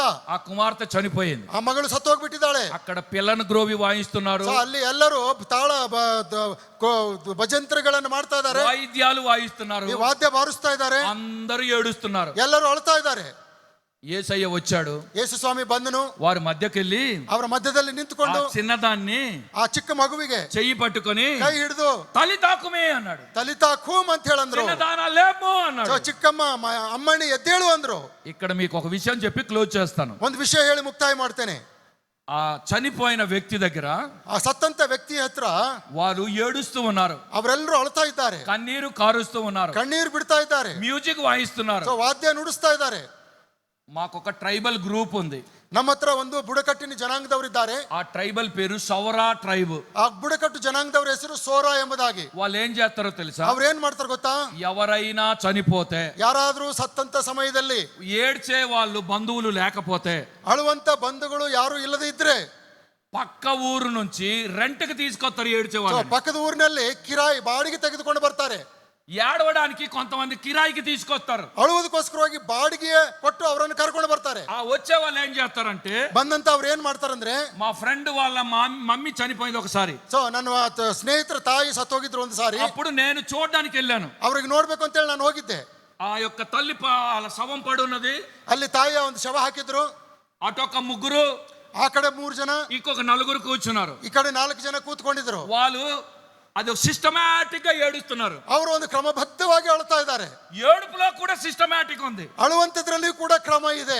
ఏంటబ్బా అనుకున్నాను నేను. ಏನಪ್ಪಾ ಇದು ಅಂತ ಹೇಳಂದ್ರೆ వాళ్ళు ఏం చేస్తారంటే ಅವ್ರು ಏನ್ ಮಾಡ್ತಾರಂದ್ರೆ ఆ కిరాయికి తీసుకొచ్చిన వారు ఏడ్చేటప్పుడు ಕಿರಾಯಿಂದ ತೆಗೆದುಕೊಂಡು ಬಂದಿರ್ತಕ್ಕಂಥವ್ರು ಅಳುವ ಸಮಯದಲ್ಲಿ ఒక పేపర్ మీద ಒಂದು ಕಾಗದದಲ್ಲಿ ఏమని రాశారంటే ಏನ್ ಬರ್ದಿರ್ತಾರಂದ್ರೆ ఆమె ఎవరికి పుట్టింది, ಅವ್ರು ಯಾರಿಗೆ ಹುಟ್ಟಿದ್ದಾರೆ, తర్వాత ఏ సమయంలో మెచ్యూర్ అయ్యింది, ಯಾವ ಸಮಯದಲ್ಲಿ ಪ್ರೌಢಾವಸ್ಥೆಗೆ ಬಂದ್ರು, తర్వాత ఎవరికి పెళ్లి చేసుకుంది, ಯಾರ ಜೊತೆಯಲ್ಲಿ ಮದುವೆ ಆದ್ರು, ఎంతమంది పిల్లలు పుట్టారు, ಎಷ್ಟು ಜನ ಮಕ್ಕಳು ಹುಟ್ಟಿದ್ರು, వాళ్ళ మామ పేరేంటి, ಅವ್ರ ಮಾವನ ಹೆಸರು ಏನು, అత్తమ్మ పేరేంటి, ಅತ್ತೆ ಹೆಸರು ಏನು, ఆమె చరిత్ర అంతా ఒక 20 పాయింట్స్ రాస్తారు. ಅಲ್ಲಿ ಒಂದು 20 ಪಾಯಿಂಟ್ಸ್ ಗಳಲ್ಲಿ ಅವ್ರ ಚರಿತ್ರೆ ಎಲ್ಲ ಬರೆದಿರ್ತಾರೆ. ఒక లీడర్ గా ఉన్న చేతిలో పేపర్ పెడతారు. ಆ ನಾಯಕರಾಗಿರ್ತಕ್ಕಂಥವ್ರ ಕೈಯಲ್ಲಿ ಆ ಪತ್ರ ಕೊಡ್ತಾರೆ. అప్పుడు ఆ శవము అటువైపు కొందరు ఇటువైపు కొందరు కూర్చుంటారు. ಸೊ ಶವದ ಆ ಕಡೆ ಸ್ವಲ್ಪ ಜನ, ಈ ಕಡೆ ಸ್ವಲ್ಪ ಜನ ಕೂತ್ಕೊಂಡಿರ್ತಾರೆ. ఆ లీడర్ అయిన వ్యక్తి ఇలా పేపర్ పట్టుకొని ಆ ಲೀಡರ್ ಆಗಿರ್ತಕ್ಕಂಥವ್ರು ಕಾಗದ ಈ ರೀತಿಯಿಂದ ಹಿಡ್ಕೊಂಡು, నువ్వు పలానా వాళ్ళకు పుట్టావు, ನೀವು ಫಲಾನುವಾಡಕ್ಕೆ ಹುಟ್ಟಿದ್ದೀರಿ అని ఏడుతారు. ಅಂತೇಳಿ ಹೇಳ್ತಾರೆ. నువ్వు పలానా టైంలో మెచ్యూర్ అయ్యావు ನೀವು ಇಂಥ ಸಮಯದಲ್ಲಿ ಪ್ರೌಢರಾಗಿದ್ದೀರಿ అని అందరు ఏడుతారు. ಆಮೇಲೆ ಎಲ್ರು ಅಂತ ಹೇಳ್ತಾರೆ. నువ్వు పలానా వ్యక్తికి పెళ్లి చేసుకున్నావు, ನೀವು ಇಂಥ ವ್ಯಕ್ತಿ ಜೊತೆಲಿ ಮದುವೆ ಆಗಿದ್ದೀರಿ, అందరు మళ్ళీ అని ఏడుతారు. ಆಮೇಲೆ ಎಲ್ರು ಮತ್ತೆ ಅಂತ ಹೇಳ್ತಾರೆ. 20 పాయింట్ అయ్యే వరకు చదువుతా ఉంటే అందరు గమ్మున ఏడుతారు, మళ్ళీ పాయింట్ కోసం ఎదురు చూస్తా ಸೊ ఉంటారు. ಎಲ್ಲರೂ 20 ಅಂಶಗಳಾಗುವಂತ ಸಮಯದವರೆಗೂ ಎಲ್ಲರೂ ಹೇಳ್ತಾರೆ, ಮತ್ತೆ ಪಾಯಿಂಟ್ ಹೇಳೋದಕ್ಕಾಗಿ ಕಾದುಕೊಂಡು మళ్ళీ ಕುಂತಿರ್ತಾರೆ. 20 పాయింట్ అయిపోయిన తర్వాత మళ్ళీ రిపీట్ చేస్తారు. ಸೊ 20 ಅಂಶ ಮುಗಿದ ಮೇಲೆ ಮತ್ತೆ ರಿಪೀಟ್ ಮಾಡ್ತಾರೆ. అంటే కిరాయికి ఆడవడానికి వచ్చిన వాళ్ళు అలా చేస్తారు. ಸೊ ಬಾಡಿಗೆಯಿಂದ ಬಂದಂತವರು ಅಳ್ತಾ ಈ ರೀತಿಯಿಂದ ಅಳ್ತಾರೆ. నేటి దినాల్లో క్రైస్తవులు కూడా ಇವತ್ತಿನ ದಿವಸಗಳಲ್ಲಿ ಕ್ರೈಸ್ತರು ಸಹ ఎవరైనా మన బంధువులు చనిపోతే ಬಂಧುಗಳಲ್ಲಿ ಯಾರಾದ್ರೂ ಸತ್ತು ಹೋಗುವುದಾದ್ರೆ ఏడుస్తారు. ಅಳ್ತಾರೆ. కొంతమంది పొగిడి పొగిడి ఏడుతుంటే మనకి ఏడుపు వచ్చేస్తా ఉంటుంది. ಕೆಲವರು ಹೊಗಳಿ ಹೊಗಳಿ ಅಳುವಾಗ ನಮಗೂ ಕೂಡ ಅಳು ಬರ್ತದೆ. కొంతమంది ఎలాగ ఏడుతారంటే ಕೆಲವರು ಹೆಂಗ್ ಅಳ್ತಾರಂದ್ರೆ, మన బంధువులు చూడడానికి వస్తున్నారు అనేసరికి ಸೊ ಯಾರಾದ್ರೂ ಬಂಧುಗಳು ನೋಡುವುದಕ್ಕೆ ಬರ್ತಾರೆ ಅಂತ ಹೇಳುವಾಗ ఆటో దిగారు వస్తున్నారు, ಸೊ ಆಟೋ ಇಳಿದು ಬರ್ತಾ ಇರ್ತಾರೆ, కారు దిగి వస్తున్నారు, ಕಾರ್ ಇಳಿದು ಬರ್ತಾ ಇದಾರೆ, ట్రైన్ దిగారు, ಟ್ರೈನ್ ಇಳಿದಿದ್ದಾರೆ, ఫ్లైట్ దిగారు, ಫ್ಲೈಟ್ ಇಳಿದಿದ್ದಾರೆ, ఇదిగో వస్తున్నారు ಇಗೋ ಬರ್ತಾ ಇದ್ದಾರೆ అనగానే ఏం చేస్తారు, ఇదిగో ఇదిగో వచ్చారు అనగానే ಇಗೋ ಬರ್ತಾ ಇದಾರೆ ಅಂತ ಹೇಳಿ ಅನ್ನುವಾಗ್ಲೇ వాళ్ళ కోసం ఏడుతారు కానీ చచ్చిపోయిన వాళ్ళ కోసం కాదు. ಆ ಬರ್ತಕ್ಕಂಥವ್ರಿಗಾಗಿ ಅಳ್ತಾರೆ ಹೊರತು ಸತ್ತವ್ರಿಗಾಗಿ ಅಳಂಗಿಲ್ಲ. వాళ్ళు అలాగ వస్తూ ఉంటే వాళ్ళకి చూసుకొని ఏడుస్తూ ఉంటారు. ಸೊ ಅವ್ರು ಈ ರೀತಿ ಬರುವಾಗ ಅವ್ರಿಗೆ ನೋಡಿ ಅಳ್ತಾ ಇರ್ತಾರೆ. దగ్గరకు వచ్చిన తర్వాత ಸೊ ಹತ್ರ ಬಂದ ಮೇಲೆ ఏడవడం టక్కన ఆపేసి ಸೊ ಅಳುವಂತದ್ದನ್ನ ತಕ್ಷಣ ನಿಲ್ಲಿಸಿ, ప్రయాణం బాగా జరిగిందా, ಪ್ರಯಾಣ ಚೆನ್ನಾಗಿತ್ತಾ, టీ తాగారా, ಚಾ ಕುಡಿದ್ರಾ, బిస్కెట్ తిన్నారా, ಬಿಸ್ಕೆಟ್ ತಿಂದ್ರ ಅಂತ ಮತ್ತೆ ಅಳ್ತಾರೆ. ఇదంతా యాక్టింగ్. ಇದೆಲ್ಲ ಕೂಡ ನಟನೆಯೇ. ఒరిజినల్ ఏడుపు లేదు. ಇದರಲ್ಲಿ ಮೂಲತಃ ಏನೂ ಇಲ್ಲ. వచ్చిన వాళ్ళ కోసం ఏడుస్తారు, ಬಂದಂತವರಿಗಾಗಿ ಅಳ್ತಾರೆ, వచ్చిన వాళ్ళ కోసం ఏడవరు. ಸತ್ತವರಿಗಾಗಿ ಅಳುವುದಿಲ್ಲ. ఈ సౌర ప్రజలు ಈ ಸೋರ ಜನರಲ್ಲಿ కిరాయికి తీసుకొస్తారు. ಸೊ ಕಿರಾಯದಿಂದ ತಗೊಂಡು ಬರ್ತಾರೆ. యూదులైన వారు కూడా ಯೂದರು ಕೂಡ ఆ దినాల్లో ಆ ದಿವಸಗಳಲ್ಲಿ కిరాయికి తెచ్చేవారు. ಬಾಡಿಗೆ ತೆಗೆದುಕೊಂಡಿರ್ತಾದ್ರು. అందుకే పిల్లన గ్రోవి వాయిస్తున్నారు, బ్యాండ్ వాయిస్తున్నారు, సమాధి చేయడానికి సిద్ధం చేస్తున్నారు. ಅದಕ್ಕೋಸ್ಕರವಾಗಿ ಅವರು ವಾದ್ಯಗೋಷ್ಠಿ ಮಾಡುತ್ತಾ ಸಮಾಧಿ ಮಾಡುವುದಕ್ಕಾಗಿ ಸಿದ್ಧತೆ ಮಾಡ್ತಾ ಇದ್ದಾರೆ. ప్రియమైన దేవుని బిడ్డలారా, ಪ್ರಿಯ ದೇವರ ಮಕ್ಕಳೇ, అందుకే నేటి దినాల్లో ಇವತ್ತಿನ ದಿವಸಗಳಲ್ಲಿ ఈ మరణం అనేది ಮರಣ ಅನ್ನತಕ್ಕಂಥದ್ದು లెక్కలేదు. ಲೆಕ್ಕಕ್ಕೆ ಬರ್ತಾ ಇಲ್ಲ. కరోనా వచ్చిన తర్వాత ಕರೋನಾ ಬಂದ ಮೇಲೆ మరణానికి కూడా వాల్యూ లేకుండా పోయింది. ಮರಣಕ್ಕೂ ಕೂಡ ಬೆಲೆ ಇಲ್ಲದಂಗ ఎవరు ಆಗ್ಬಿಟ್ಟಿದೆ. పట్టించుకోవట్లేదు. ಯಾರು ಮುಟ್ಕೊಳ್ತಾ ಇಲ್ಲ. ఎవరైనా చనిపోయారని ಯಾರಾದ್ರೂ తెలిస్తే ಸತ್ತದೆ ಅಂತ ಹೇಳಿ ಗೊತ್ತಾದ್ರೆ మనం వెళ్ళాలా, ನಾವು ಹೋಗ್ಬೇಕಾ? అవసరమా? ಅವಸರ ಇದೆಯಾ? దగ్గర బంధువులా, ಅವ್ರ ಹತ್ರದ ಬಂಧುಗಳ, దూర బంధువులా? ದೂರ ಬಂಧುಗಳ? మీరు వెళ్ళి చూసి వచ్చేయండి. ನೀವು ಹೋಗಿ ಮೊದಲು ನೋಡಿ ಬನ್ರಿ. నేను రాలేను. ನಾನು ಬರಕ್ಕಾಗಿಲ್ಲ. మరణానికి వాల్యూ లేదు. ಇವತ್ತು ಮರಣಕ್ಕೆ ಬೆಲೆ ಇಲ್ಲದಂಗ కరోనాకి ముందు ಕೊರೋನಾಕ್ಕಿಂತ ಮೊದಲು చాలా వాల్యూ ఉండేది. ಬಹಳಷ್ಟು ಬೆಲೆ ಇತ್ತು ಅದಕ್ಕೆ. కరోనా వచ్చిన తర్వాత ಕೊರೋನಾ ಬಂದ ಮೇಲೆ ఎవడు కేర్ చేయట్లేదు. ಯಾರು ಅದ್ರ ಬಗ್ಗೆ ಲಕ್ಷ್ಯ ಕೊಡ್ತಾ ಇಲ್ಲ. కానీ ಆದ್ರೆ ಮರಣವು యేసయ్య దృష్టిలో ಯೇಸುವಿನ ದೃಷ್ಟಿಯಲ್ಲಿ విలువైనది, ಬೆಲೆ ಉಳ್ಳದ್ದಾಗಿದೆ. చప్పట్లు కొట్టి దేవుని ಚಪ್ಪಾಳೆ స్తుతించండి. ತಟ್ಟಿ ದೇವರನ್ನು ಮಹಿಮೆಪಡಿಸೋಣ. హల్లెలూయా. ಹಲ್ಲೆಲೂಯಾ. ఇక్కడ ಇಲ್ಲಿ ఈ చిన్నది ಈ ಒಂದು ಚಿಕ್ಕ ಮಗು చనిపోయినప్పుడు ಸತ್ತ ಮೇಲೆ యేసు ప్రభు ಯೇಸು ಸ್ವಾಮಿ చెయ్యి పట్టి పైకి లేవనెత్తాడు. ಕೈ ಹಿಡಿದು ಮೇಲೆ ಕೆತ್ತಿದ. తలి తాకుమే, ತಲಿತಾ ಕೂಮ್ ಅಂತ ಹೇಳಿದ. ಚಿನ್ನದಾನ. ಚೋ ಅಮ್ಮಣ್ಣಿ లే. ಎದ್ದೇಳು. నువ్వు దేంట్లో చచ్చిపోయి ఉన్నావో, ನೀವು ಯಾವುದರಲ್ಲಿ ಸತ್ತಿದ್ದೀರಿ? పాపంలో సచ్చావేమో, ಪಾಪದಲ್ಲಿ ಸತ್ತಿದ್ದಿರಬಹುದು, స్పిరిచువల్ గా చనిపోయి ఉన్నావేమో, ಆತ್ಮಿಕವಾಗಿ ಸತ್ತಿದ್ದಿರಬಹುದು, రాజకీయంలో చచ్చున్నావేమో, ರಾಜಕೀಯವಾಗಿ నీ ಸತ್ತಿದ್ದಿರಬಹುದು, కుటుంబ సమస్యల్లో చచ్చున్నావేమో. ಕುಟುಂಬ ಸಮಸ್ಯೆಯಲ್ಲಿ ಸತ್ತಿದ್ದಿರಬಹುದು. యేసయ్య ಯೇಸು నీ చెయ్యి పట్టి ನಿನ್ನ ಕೈ ಹಿಡಿದು పైకి లేవనెత్తి ನಿಮ್ಮನ್ನು ಮೇಲಕ್ಕೆತ್ತಿ నిన్ను స్వస్థపరుస్తాడు. ನಿನ್ನನ್ನು ಸ್ವಸ್ಥ ಮಾಡ್ತಾನೆ. ఆయన స్వస్థపరిచే దేవుడు. ಆತನು ಸ್ವಸ್ಥ ಮಾಡುವಂತ చెయ్యి ದೇವರು. పట్టి ಕೈ ಹಿಡಿದು పైకి లేవనెత్తి ಮೈಲಿಕ್ಕೆತ್ತಿ స్వస్థపరిచే దేవుడు. ಸ್ವಸ್ಥ ಮಾಡುವಂತ ದೇವರು. ఎఫ్రాయిము చెయ్యి పట్టుకొని ಎಫ್ರಾಯಮನ ಕೈ ಹಿಡಿದು నడక నేర్పించాడు. ನಡೆಯುವುದನ್ನು ಕಲಿಸಿದ್ದಾನೆ. గుడ్డివాని ಗುಡ್ಡಿಕೊಂಡು ಕುರುಡನಿಗೆ చెయ్యి పట్టుకొని ಕೈ ಹಿಡಿದು చూపునిచ్చాడు. ಕಣ್ಣು ಕೊಟ್ಟಿದ್ದಾನೆ. ఈ చిన్నదాని చెయ్యి పట్టుకొని ಈ ಅಮ್ಮಣ್ಣಿಯ ಕೈ ಹಿಡಿದು జీవం ఇచ్చాడు. ಜೀವ ಕೊಟ್ಟಿದ್ದಾನೆ. నువ్వు దేంట్లో చచ్చిపోయి ఉన్నావు. ನೀವು ಯಾವ್ದ್ರಲ್ಲಿ ಸತ್ತಿದ್ದೀರಿ? ఈ యొక్క శ్రేష్టమైన సమయంలో ಈ ಒಂದು ಶ್ರೇಷ್ಠವಾದಂತ ప్రభు దగ్గర మొరపెట్టు. ಕರ್ತನ ಹತ್ರ ಮೊರೆ ಇಡ್ರಿ. భర్తతో గొడవపడి చచ్చిపోయి ఉన్నావేమో. ಗಂಡನ ಜೊತೆಯಲ್ಲಿ ಜಗಳ ಮಾಡ್ಕೊಂಡು ಸತ್ತಿದ್ದೀರೇನೋ. చర్చి రాజకీయాల్లో పడి చచ్చిపోయి ఉన్నావేమో. ಸಭೆಯ ರಾಜಕೀಯದಲ್ಲಿ ಬಿದ್ದು ಸತ್ತೋಗಿದ್ದೀರೇನೋ. ఆధ్యాత్మికంగా చచ్చిపోయి ఉన్నావేమో. ಆಧ್ಯಾತ್ಮಿಕವಾಗಿ ಸತ್ತು ಹೋಗಿದ್ದೀರೇನೋ. బైబిల్ చదవట్లేదేమో. ಸೊ ಬೈಬಲ್ ಓದ್ಲಿಕ್ಕಿಲ್ಲ. ప్రార్థన చేయట్లేదేమో. ಪ್ರಾರ್ಥನೆ ಮಾಡ್ಲಿಕ್ಕಿಲ್ಲ. మందిరానికి వెళ్ళట్లేదేమో. ಚರ್ಚ್ಗೆ ಹೋಗ್ಲಿಕ್ಕಿಲ್ಲ. దేవునికి ఇచ్చుటలో చచ్చిపోయి ఉన్నావేమో. ದೇವರಿಗೆ ಕೊಡುವುದರಲ್ಲಿ ಸತ್ತು ಹೋಗಿದ್ದಿರಬಹುದು. ఇవ్వడానికి నీకు మనసు లేదేమో. ಕೊಡುವುದಕ್ಕೆ ನಿನಗೆ ಮನಸ್ಸಿರಲಿಕ್ಕಿಲ್ಲ. ప్రియమైన దేవుని బిడ్డలారా, ಪ್ರಿಯ ದೇವರ ಮಕ್ಕಳೇ, దేవుని విషయములో ದೇವರ ವಿಷಯದಲ್ಲಿ నువ్వు చచ్చిపోయి ఉంటే ನೀವು ಸತ್ತು ಹೋಗಿದ್ದರೆ యేసయ్య నీ దగ్గరికి వచ్చి ಯೇಸು ಸ್ವಾಮಿ ನಿನ್ನ ಹತ್ರ ಬಂದು ఈ రోజు అంటున్నాడు, ಇವತ್ತು ಹೇಳ್ತಾ ಇದ್ದಾನೆ, నా కుమారి, ನನ್ನ ಕುಮಾರಿ, నా కుమారుడా, ನನ್ನ ಕುಮಾರ, ఇదిగో నా చెయ్యి, ಇದೋ ನನ್ನ ಕೈ, నీకు పైకి లేవనెత్తుతున్నాను, ನಿನ್ನನ್ನು ಮೇಲಕ್ಕೆತ್ತುತ್ತೇನೆ, నిన్ను బ్రతికిస్తున్నాను, ನಿನ್ನನ್ನು ಬದುಕಿಸುತ್ತೇನೆ.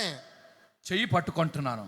ಕೈ ಹಿಡಿಯುತ್ತಾನೆ. దేవుడు చెయ్యి పట్టుకొని పైకి లేవనెత్తేవాడు. ದೇವರು ಕೈ ಹಿಡಿದು ಮೇಲಕ್ಕೆತ್ತುವಂತವನಾಗಿದ್ದಾನೆ. నువ్వు ఏ విషయంలో కింద పడిపోయి ఉన్నావు, ನೀವು ಯಾವ ವಿಷಯದಲ್ಲಿ ಕೆಳಗೆ ಬಿದ್ದಿದ್ದೀರಿ, పైకి లేవనెత్తే దేవుడై ఉన్నాడు. ದೇವರು ಮೇಲಕ್ಕೆತ್ತುವಂತವನಾಗಿದ್ದಾನೆ. ఒక రోజు పేపర్లో ఒక మాట రాశాడు. ಒಂದು ದಿನ ವರ್ತಮಾನ ಪತ್ರಿಕೆಯಲ್ಲಿ ಒಂದು ಮಾತು ಬಂದಿತ್ತು. డిమానిటైజేషన్ అనేది ఒకటి వచ్చింది. ಈ ಒಂದು ಡಿಮಾನಿಟೈಸೇಷನ್ ಅನ್ನುವಂಥದ್ದು ಬಂದ್ಬಿಟ್ಟಿತ್ತು. ఆ టైంలో 1000 రూపీస్ నోట్ అన్నిటిని బ్యాన్ చేశారు. ಆ ಸಮಯದಲ್ಲಿ 1000 ರೂಪಾಯಿ ನೋಟುಗಳನ್ನ ನಿಷೇಧಿಸಿ ಬಿಟ್ಟರು. ఇప్పుడు ఆ 1000 రూపీస్ నోట్ లేదు. ಇವತ್ತು ಆ 1000 ರೂಪಾಯಿ ನೋಟುಗಳಿಲ್ಲ.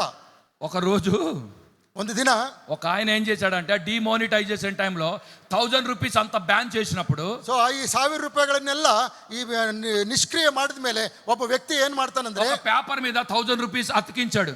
ಒಂದು ಕಾಗದದ ಮೇಲೆ 1000 ರೂಪಾಯಿ ನೋಟನ್ನು ಅಂಟಿಸಿದ. దానికి శ్రద్ధాంజలి ఘటిస్తున్నాను అని పేరు పెట్టాడు. ಅದಕ್ಕೆ ಶ್ರದ್ಧಾಂಜಲಿ ಅರ್ಪಿಸ್ತೇನೆ ಅಂತ ಹೇಳ್ಬಿಟ್ಟು ಹೆಸರು ಕೊಟ್ಟ. అంటే 1000 రూపీస్ చచ్చిపోయిందని చెప్పాడు. ಈಗ 1000 ರೂಪಾಯಿ ಸತ್ತು ಹೋಯ್ತು.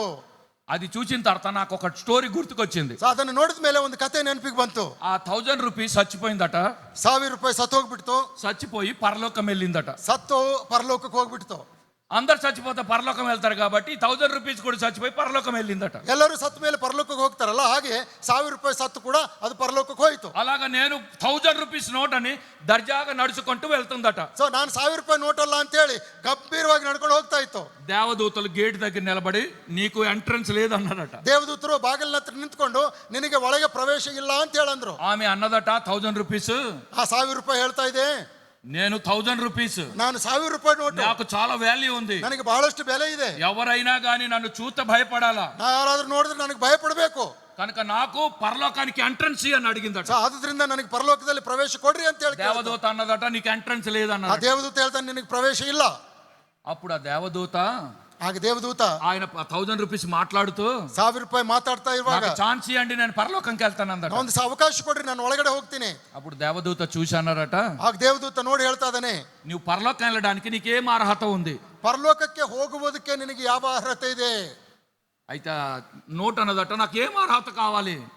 ಇನ್ನು 1000 ರೂಪಾಯಿ ನೋಟ್ ಕೇಳ್ತದೆ, ನನಗೆ ಎಂತ ಅರ್ಹತೆ ಬೇಕು ಹೇಳು. అప్పుడు అన్నారట, నిన్నెప్పుడు కూడా చర్చిలో నేను చూడలేదు, ನೀನು ಯಾವತ್ತೂ ನಾನು ನಿನ್ನನ್ನು ಚರ್ಚ್ನಲ್ಲಿ ನೋಡ್ಲಿಲ್ಲ ಅಂತ ಹೇಳ್ತಾನೆ. ఎప్పుడు చూసినా ಯಾವಾಗ ನೋಡಿದ್ರು 200 రూపీస్ నోటు, 200 ರೂಪಾಯಿ ನೋಟು, 100 రూపీస్ నోటు, 100 ರೂಪಾಯಿ ನೋಟು, 500 రూపీస్ నోటు, 500 ರೂಪಾಯಿ ನೋಟು అదే కనబడుతుంది కానీ ಅದೇ ಕಾಣಿಸ್ತದೆ ಹೊರತು 1000 రూపీస్ కనబడట్లేదు. ಚರ್ಚ್ನಲ್ಲಿ ಯಾವತ್ತೂ 1000 ರೂಪಾಯಿ ನೋಟ್ ನೋಡ್ಲಿಲ್ಲ. ఎప్పుడు చర్చిలో కనబడలేదు, ಯಾವತ್ತೂ ನೀನು ಚರ್ಚ್ನಲ್ಲಿ ಕಂಡೇ ಇಲ್ಲ. కనుక నీకు పరలోకం లేదన్నారు. ಯಾಕಂದ್ರೆ ಅದಕ್ಕಾಗಿ ನಿನಗೆ ಪರಲೋಕದಲ್ಲಿ ಸ್ಥಳ ಇಲ್ಲ. దేవుని బిడ్డలుగా ದೇವರ ಮಕ್ಕಳಾಗಿ మనం అర్పణలు వేసినప్పుడు ನಾವು ಕಾಣಿಕೆಗಳನ್ನು ಹಾಕಿದಾಗ మనం ఎప్పుడు కూడా 1000 రూపీస్ అయ్యాము. ಯಾವಾಗ್ಲೂ ನಾವು 1000 ರೂಪಾಯಿ ಹಾಕಂಗಿಲ್ಲ. 100, 100, 200, 200, మహా అయితే ಬಹಳಷ್ಟು ಅಂದ್ರೆ 500. 500 ರೂಪಾಯಿ. అందుకనేమో చచ్చిపోయింది అది, ಅದಕ್ಕೆ ಸತ್ತು ಹೋಗ್ಬಿಟ್ಟು పరలోకం పోలేదు. ಅದಕ್ಕೆ ಪರಲೋಕಕ್ಕೆ నేను అనేది ఏంటంటే ನಾನು ಹೇಳುವುದೇನೆಂದ್ರೆ దేవుని దగ్గర ದೇವರ ಹತ್ರ ఇచ్చే విషయంలో కూడా చచ్చిపోయి ఉన్నావేమో.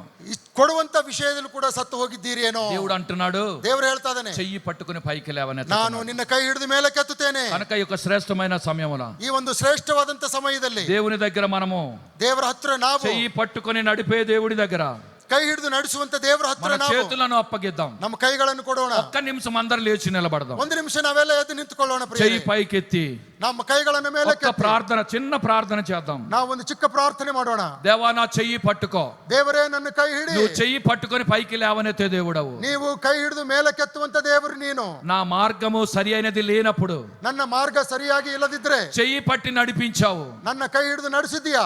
నాకు దృష్టి లేనప్పుడు ನನಗೆ ಕಣ್ಣು ಕಾಣದ చెయ్యి ಸಮಯದಲ್ಲಿ పట్టి దృష్టినిచ్చావు. ಕೈ ಹಿಡಿದು ನನಗೆ ದೃಷ್ಟಿ ಕೊಟ್ಟಿದ್ದಿ. ప్రభువా, ಪ್ರಭುವೇ, ఇక్కడ చిన్నది చనిపోయినప్పుడు ಇಲ್ಲಿ ಅಮ್ಮಣಿ ಸತ್ತಿದ್ದಾಗ నువ్వు చెయ్యి పట్టుకొని లేవనెత్తావు. ಆಕೆಯ ಕೈ ಹಿಡಿದು ಮೇಲಕ್ಕೆತ್ತಿದಿ. నేను కూడా అనేక విషయాల్లో పడిపోయి ఉన్నాను. ನಾನು ಸಹ ಅನೇಕ ವಿಷಯಗಳಲ್ಲಿ ಬಿದ್ದು ಹೋಗಿದ್ದೇನೆ. నా చెయ్యి పట్టి నడిపించు. ನನ್ನ ಕೈ ಹಿಡಿದು ನಡೆಸು. నన్ను లేవనెత్తు. ನನ್ನನ್ನು నా ಮೇಲಕ್ಕೆತ್ತು. కుటుంబంలో సమాధానం లేదు, ನನ್ನ ಕುಟುಂಬದಲ್ಲಿ ಸಮಾಧಾನವಿಲ್ಲ. సంఘములో సమాధానం లేదు, ಸಭೆಯಲ್ಲಿ ಸಮಾಧಾನವಿಲ್ಲ. ఉద్యోగంలో సమాధానం లేదు, ಉದ್ಯೋಗದಲ್ಲಿ ಸಮಾಧಾನವಿಲ್ಲ. చేసే పనిలో సమాధానం లేదు. ಮಾಡುವ ಕೆಲಸದಲ್ಲಿ ಸಮಾಧಾನವಿಲ್ಲ. నేను పతనమైపోయి ఉన్నాను, ನಾನು ಬಿದ್ದು ಹೋಗ್ಬಿಟ್ಟಿದ್ದೇನೆ. పడిపోయి ఉన్నాను. ನಾನು ಬಿದ್ದು ಹೋಗ್ಬಿಟ್ಟಿದ್ದೇನೆ. ఇదిగో నా చెయ్యి, ಇಗೋ ನನ್ನ ಕೈ. దేవా నన్ను పట్టుకో, ನನ್ನ ಕೈ ಹಿಡಿ. నన్ను ముట్టు, ನನ್ನನ್ನು ಮುಟ್ಟು. నన్ను బాగు చేయు. ನನ್ನನ್ನು ಸ್ವಸ್ಥ ಮಾಡು. రోగములో చచ్చిపోతున్నాను, ಸೊ ಇಲ್ಲಂದ್ರೆ ಸತ್ತೋಗ್ಬಿಡ್ತೇನೆ. ఆర్థిక ఇబ్బందులో చచ్చిపోతున్నాను. ಸೊ ಫೈನಾನ್ಸಿಯಲ್ ಸತ್ತೋಗಿದ್ದಾನೆ. దేవా నన్ను పట్టుకో, ದೇವರೇ ನನ್ನ ಕೈ ಹಿಡಿ. నన్ను బలపరచు. ನನ್ನನ್ನು ಬಲಪಡಿಸು. చిన్న ప్రార్థన చేసుకుందాం. ಚಿಕ್ಕ ಪ್ರಾರ್ಥನೆ ಮಾಡೋಣ. ಪ್ರಾರ್ಥನೆ ಮಾಡೋಣ. ಪ್ರೀತಿ ಸ್ವರೂಪನಾದಂಥ ತಂದೆಯಾದ ದೇವರೇ, ಈ ಸುಂದರವಾದಂಥ ಸಮಯಕ್ಕಾಗಿ ನಿನಗೆ ಸ್ತೋತ್ರ ಸಲ್ಲಿಸ್ತೇವೆ. ಎಫ್ರಾಯಿಮನ ಕುರಿತು ನೀನು ನಮ್ಮೊಂದಿಗೆ ಮಾತಾಡಿದಂಥ ಎಲ್ಲ ವಿಷಯಗಳಿಗಾಗಿ ನಿನಗೆ ವಂದನೆಗಳನ್ನು ಸಲ್ಲಿಸ್ತೇವೆ.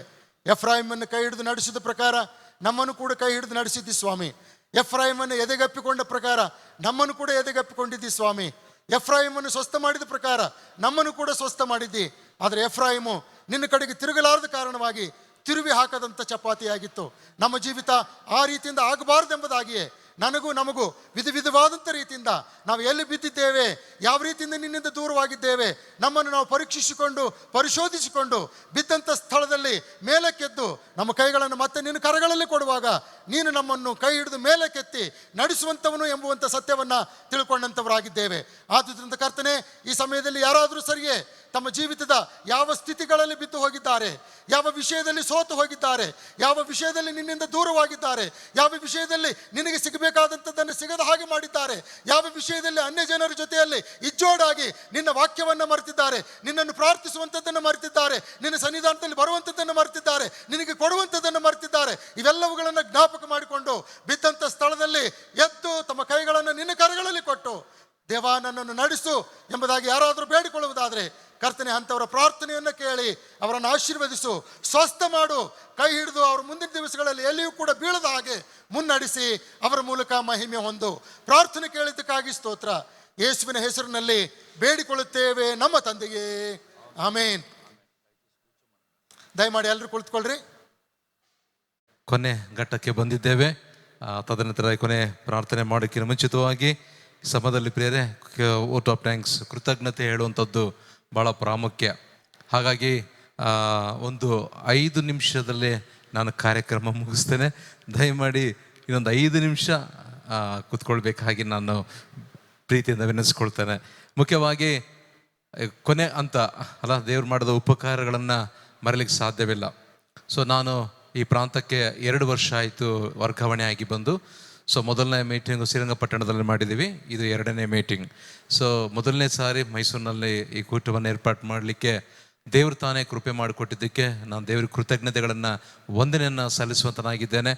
ಮತ್ತು ಎಲ್ಲ ವಿಷಯಗಳಲ್ಲಿ ಕೂಡ ದೇವರು ನನಗೆ ಉತ್ತಮವಾದಂಥ ಆಲೋಚನೆಯನ್ನು ಕೊಟ್ಟು ತನ್ನ ವಾಕ್ಯದ ಮೂಲಕ ನನ್ನನ್ನು ಬಲಗೊಳಿಸಿ, ಒಂದು ಭಾರದಿಂದ, ಒಂದು ದರ್ಶನದಿಂದ ತನ್ನ ವಾಕ್ಯದ ಮೂಲಕವಾಗಿ ದೇವರು ಪ್ರಕಟಪಡಿಸಿ ಈ ಕೂಟವನ್ನು ಏರ್ಪಾటు ಮಾಡಲಿಕ್ಕೆ ಸಹಾಯ ಮಾಡಿದ್ದಾನೆ. ಈ ಕೂಟವನ್ನು ಮಾಡಬೇಕಾದ್ರೆ ನಾನು ಮೊಣಕಾಲೂರು ಪ್ರಾರ್ಥನೆ ಮಾಡ್ತಾ ಇದ್ದೆ, ದೇವರೇ ಮೈಸೂರು ಪ್ರಾಂತದಿಂದ ಕೂಟದ ಮೂಲಕ 50 ಗ್ರಾಮಗಳಿಗೆ ಸುವಾರ್ತೆ ಮುಟ್ಟಬೇಕು ಸ್ವಾಮಿ ಅಂತೇಳಿ. ಸೊ ಹಾಗಾಗಿ ಈ ವಿಷಯದಲ್ಲಿ ನಾವು ತುಂಬ ಭಾರತದಿಂದ ಪ್ರಾರ್ಥನೆ ಮಾಡ್ತಾ ಇದ್ದೇವೆ. ಸುಮಾರು ಜನವರಿಯಿಂದಲೇ ಎಲ್ಲ ಪ್ರಿಪ್ರೇಷನ್ ಮಾಡ್ಕೊಳ್ತಾ ಬಂದಿದ್ದೇವೆ.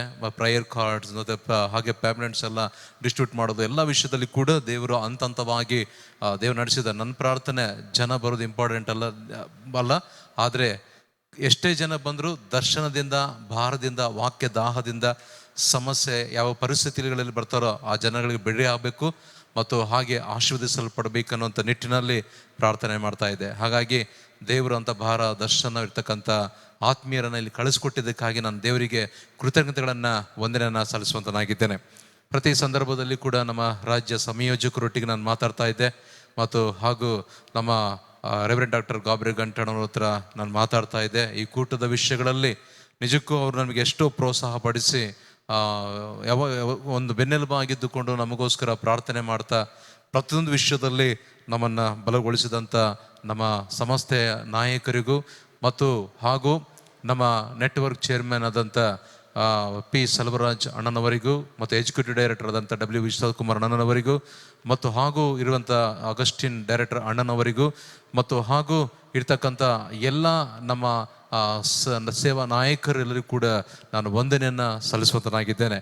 ಹಾಗೂ ಮತ್ತು ಈ ಕೂಟಕ್ಕೆ ನಾವು ಪ್ರಾರ್ಥನೆ ಮಾಡ್ತಾ ಇದ್ದೀವಿ. ಪ್ರಾರ್ಥನೆ ಮಾಡುವಾಗ ನಮಗೆ ದೇವರ ಆಲೋಚನೆ ಕೊಟ್ಟು ನಮ್ಮ ಸಂಸ್ಥೆಯಲ್ಲಿ ಅನೇಕ ವರ್ಷಗಳಲ್ಲೂ ಕೂಡ ತಮ್ಮನ್ನು ಪರಿಪೂರ್ಣತೆಯಲ್ಲಿ ತಗ್ಗಿಸಿಕೊಂಡು ಸೇವೆಗೆ ತುಂಬ ಭಾರದಿಂದ, ಒಂದು ದರ್ಶನದಿಂದ, ದಾಹದಿಂದ ಬಂದಿರುವಂಥ ನಮ್ಮ ಸಾರರು ಡಾಕ್ಟರ್ ಪ್ರಭುದಾಸ್ ಅಣ್ಣನವರಿಗೆ ನಾನು ಎಷ್ಟು ಕೃತಜ್ಞತೆ ಹೇಳಿದ ಸಾಲದು. ಅವ್ರ ಕುಟುಂಬವಾಗಿ